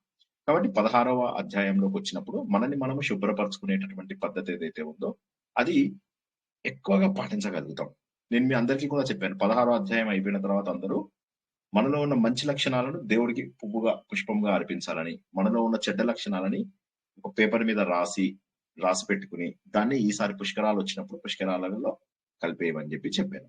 సో అది కొద్దిగా జాగ్రత్తగా ఉండండి. మీరు 16వ అధ్యాయం బాగా విన్నారు అంటే చాలా వరకు మనలో దైవీ లక్షణాలను పెంచుకుంటాం. కుండలిని జాగృతం మనకు ఆటోమేటిక్ గా అయిపోతుంది. ఏమి ఎక్స్ట్రా ఎఫర్ట్ పెట్టాల్సినటువంటి అవసరం లేదు. జై శ్రీకృష్ణ. 30 seconds లో ఎవరికి ప్రశ్న లేకపోతే ఈ రోజుకి ముగించుకుందాం. ఒక చిన్న సందేహము. మామూలుగా ఎన్ని చక్రాలు మన బాడీలో మేల్కొంటాయి గురుగారు? యాక్టివ్ గా ఉంటాయి మన బాడీలో, మన వాళ్ళ శరీరంలో? పని తెలియదు. వాళ్ళ పని అంటే చక్రాలు అయితే తిరుగుతూ ఉంటాయి. అవి లేకపోతే మనకి ఏది నడవదు. ఈ చక్రాలన్నింటిని ఏమంటారంటే పవర్ హౌసెస్ అంటారు. అంటే శక్తి కేంద్రాలు అంటారు. మన శరీరంలో 115 శక్తి కేంద్రాలు ఉంటాయి. ఆ 115 శక్తి కేంద్రాలలో ఈ చక్రాలు అని ఏవైతే చెప్పుకుంటున్నామో ఈ చక్రాలు అన్నిటికంటే మోస్ట్ పవర్ఫుల్ అన్నమాట. ఇలా విష్ణు చక్రం లాగా సూపర్ ఫాస్ట్ గా తిరుగుతూ ఉంటాయి. అయితే తిరుగుతూ ఉన్నప్పుడు ఏమవుతుంది, అక్కడ ఉన్నటువంటి ఆ శక్తి మన శరీరం అంతా కూడా వ్యాపిస్తుంది. ఇది కూడా మనకు ఈ తర్వాత వచ్చే శ్లోకంలో తెలుస్తుంది. మనకు శరీరంలో ఇడ, పింగళ, ఇడ అంటే లెఫ్ట్ సైడ్, పింగళ అనేటటువంటిది కుడి సైడ్. ఈ మధ్యలోంచి ఒక సుషుమ్న నాడి అనేది వెళ్తుంది. ఇవి కాక 72,000 నాడులు ఉంటాయి. ఈ సుషుమ్న నాడి మనకు కుండలిని యొక్క కింది భాగంలో టచ్ అయి ఉంటుంది. ఇలా పైకి వెళ్ళడం. దీనికి కూడా అమ్మవారు శ్రీ అనేది అయితే చెప్పామో ఆవిడే దీనికి మూలం అన్నమాట, ఆవిడే. సో అయితే ఈ సుషుమ్న నాడి నుంచి ఈ పై వరకు వెళ్ళడం ఏదైతే ఉన్నదో, వెళ్ళినప్పుడు ఇవి ఈ చక్రాలు ఇలా తిరుగుతూ ఉంటాయి. తిరిగినప్పుడు ఏమవుతుంది, ఈ మనం గాలి పీల్చుకుంటాం. అలా రోజుకి మ్యూట్లో పెట్టుకోండి అందరూ. 23,000 సుమారుగా 23,000 శ్వాసలు మనం తీసుకుంటాం. అందులోపల కొన్ని శ్వాసలు పోగా మిగతా శ్వాసలన్నీ కూడా ఈ చక్రాలను యాక్టివ్ గా ఉంచుతాయి అన్నమాట. ఈ చక్రాలను యాక్టివ్ గా ఉంచడం వల్ల ఏమవుతుందంటే చక్రాలు తిరుగుతూ మన శరీరానికి కావాల్సిన శక్తిని అంతా కూడా అందజేస్తాయి. సో కాబట్టి మనకు ముందు ఏంటంటే అన్నిటికంటే ఫస్ట్ కావాల్సింది ఏంటి అంటే గాలి. ఈ వాయువు ఏదైతే పీల్చుకుంటామో ఆ వాయువు పీల్చుకోకపోతే చక్రాలు ఫెయిల్ అయిపోయి చనిపోతాం అన్నమాట. అర్థమైందమ్మా? మీరు అడిగిన ప్రశ్నకి నేను చెప్పిన జవాబుకి ఏమన్నా సంబంధం ఉందా? అర్థమైంది గురువు గారు. కాబట్టి మీ ప్రశ్న ఏంటి ఒక్కసారి చెప్పండి, నేను మర్చిపోయా. మనము ఇప్పుడు షట్ చక్రాలు అంటాం కదా గురుగారు, 7 చక్రాలు ఉంటాయి కదా మన శరీరంలో. కొంతమంది ఏమంటారు, మన శరీరంలో ఒక 2 చక్రాలు మాత్రమే యాక్టివ్ గా ఉంటాయి, మిగిలినవి మనమే సాధన ద్వారా యాక్టివ్ చేసుకోవాలి అంటారు. అంటే దాన్ని యాక్టివ్ చేసుకోవాలి కుండలిని యాక్టివ్ అవుతుంది. కుండలిని యాక్టివ్ చేసుకోవాలి, కానీ చక్రాలను యాక్టివ్ అని కాదు. చక్రాలు యాక్టివ్ లేకపోతే మీకు పని చేయదు బాడీ. చక్రాలు ఇలా తిరుగుతూ ఉండకపోతే మీకు శరీరం లోపల అన్ని చోట్లకి మీకు అది ఎలా వెళ్తుంది, శక్తి ఎలా వెళ్తుంది? మీరు తీసుకున్నటువంటి ఆహారము ఇవన్నీ కూడా ఏమవుతాయి అంటే బ్రేక్ డౌన్ అవుతాయి, ముక్కలుగా అయిపోతాయి. అవైనవన్నీ ఏమవుతాయి, చిన్నగా షుగర్ లాగా కలిసి రక్తంలో కలుస్తాయి. నాడీ వ్యవస్థ అంటే ఏంటి, నర్వస్ సిస్టమ్ అందులోపల కలుస్తాయి. కలిసింది అదేం చేస్తుంది, నర్వస్ సిస్టమ్ దాన్ని అలా తీసుకెళ్తూ ఉంటుంది అనమాట. తీసుకెళ్తూ శరీరంలో అన్ని భాగాలకు వెళ్తుంది. వెళ్ళేం చేస్తుంది, ఇక్కడ వీటికి పడేస్తుంది. ఫుడ్ ప్యాకెట్ పట్టుకో ఇలా పడేస్తుంది, పట్టుకుంటాం. ఇక్కడ పట్టుకో ఇలా మన శరీరంలో అణువుకి కూడా శక్తి వస్తుంది. ఎక్కడైతే మనకు రక్తం ప్రసారణ కాదో అక్కడ ఉన్నటువంటి చర్మం పాడైపోతుంది. కొంతమందికి కాళ్ళల్లో రక్త ప్రసారం ఉండదు, వాళ్ళకి గ్యాంగ్రీన్ అవి రోగాలు వస్తాయి కదా. సో అట్లాగా. సో ఇవన్నీ కూడా రోగాలు ఎందుకు వస్తాయి, ఎక్కడైతే రక్తం ప్రసారణ జరగదో. రక్త ప్రసారణ జరగకపోతే ఆహారం సప్లై సరిగా అవ్వదు. ఆహారం సప్లై లేదు అంటే మీరు చక్రాలలో ఎక్కడో ప్రాబ్లం ఉండాలి. సో కాబట్టి ఏమైతుందంటే మీకు ఆ రక్త ప్రసారం అనేటటువంటిది సరిగా జరిగితే మీ చక్రాలు ఇచ్చినటువంటి ఆహారము అన్ని మూలలకు, శరీరంలో ప్రతి మూలకు కూడా శక్తి కావాలి. అందుకే వీటిని శక్తి కేంద్రాలు అంటారు. కాబట్టి శక్తి కేంద్రాలు ఎప్పుడు క్లోజ్ అయిపోయి ఇలా ఉన్నాయంటే మీరు కూడా ఇలా అయిపోతారు. జై శ్రీకృష్ణ. గురుగారు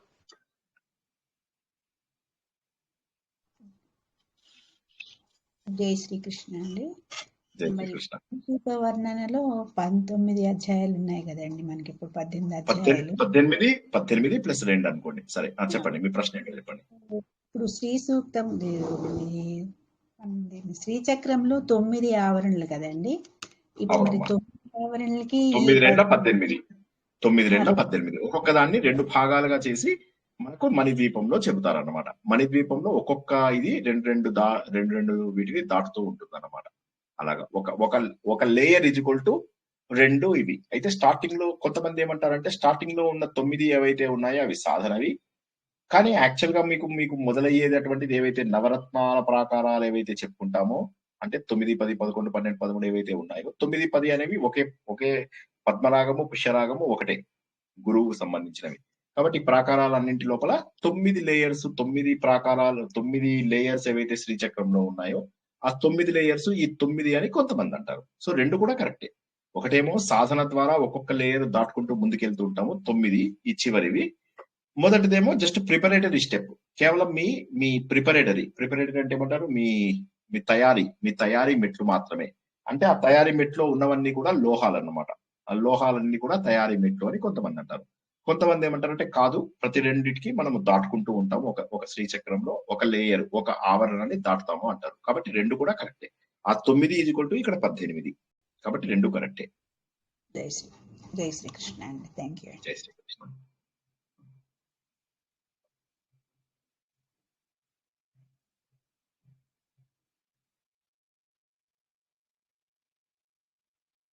అందరూ కూడా ఆలోచన ద్వారా భగవంతుడికి దగ్గరవ్వాలని, వేదంలో ఉన్నటువంటి మంత్రాలన్నీ కూడా మనకు భగవంతుడు అందించినవని, అత్యంత పవిత్రమైనటువంటి శ్రీ సూక్తము ఋగ్వేద భాగంలో ఉన్నదని, ఇది పరిశిష్ట భాగంలో ఖిల భాగంలో ఉన్నది అన్న విషయాన్ని మనం తెలుసుకున్నాము.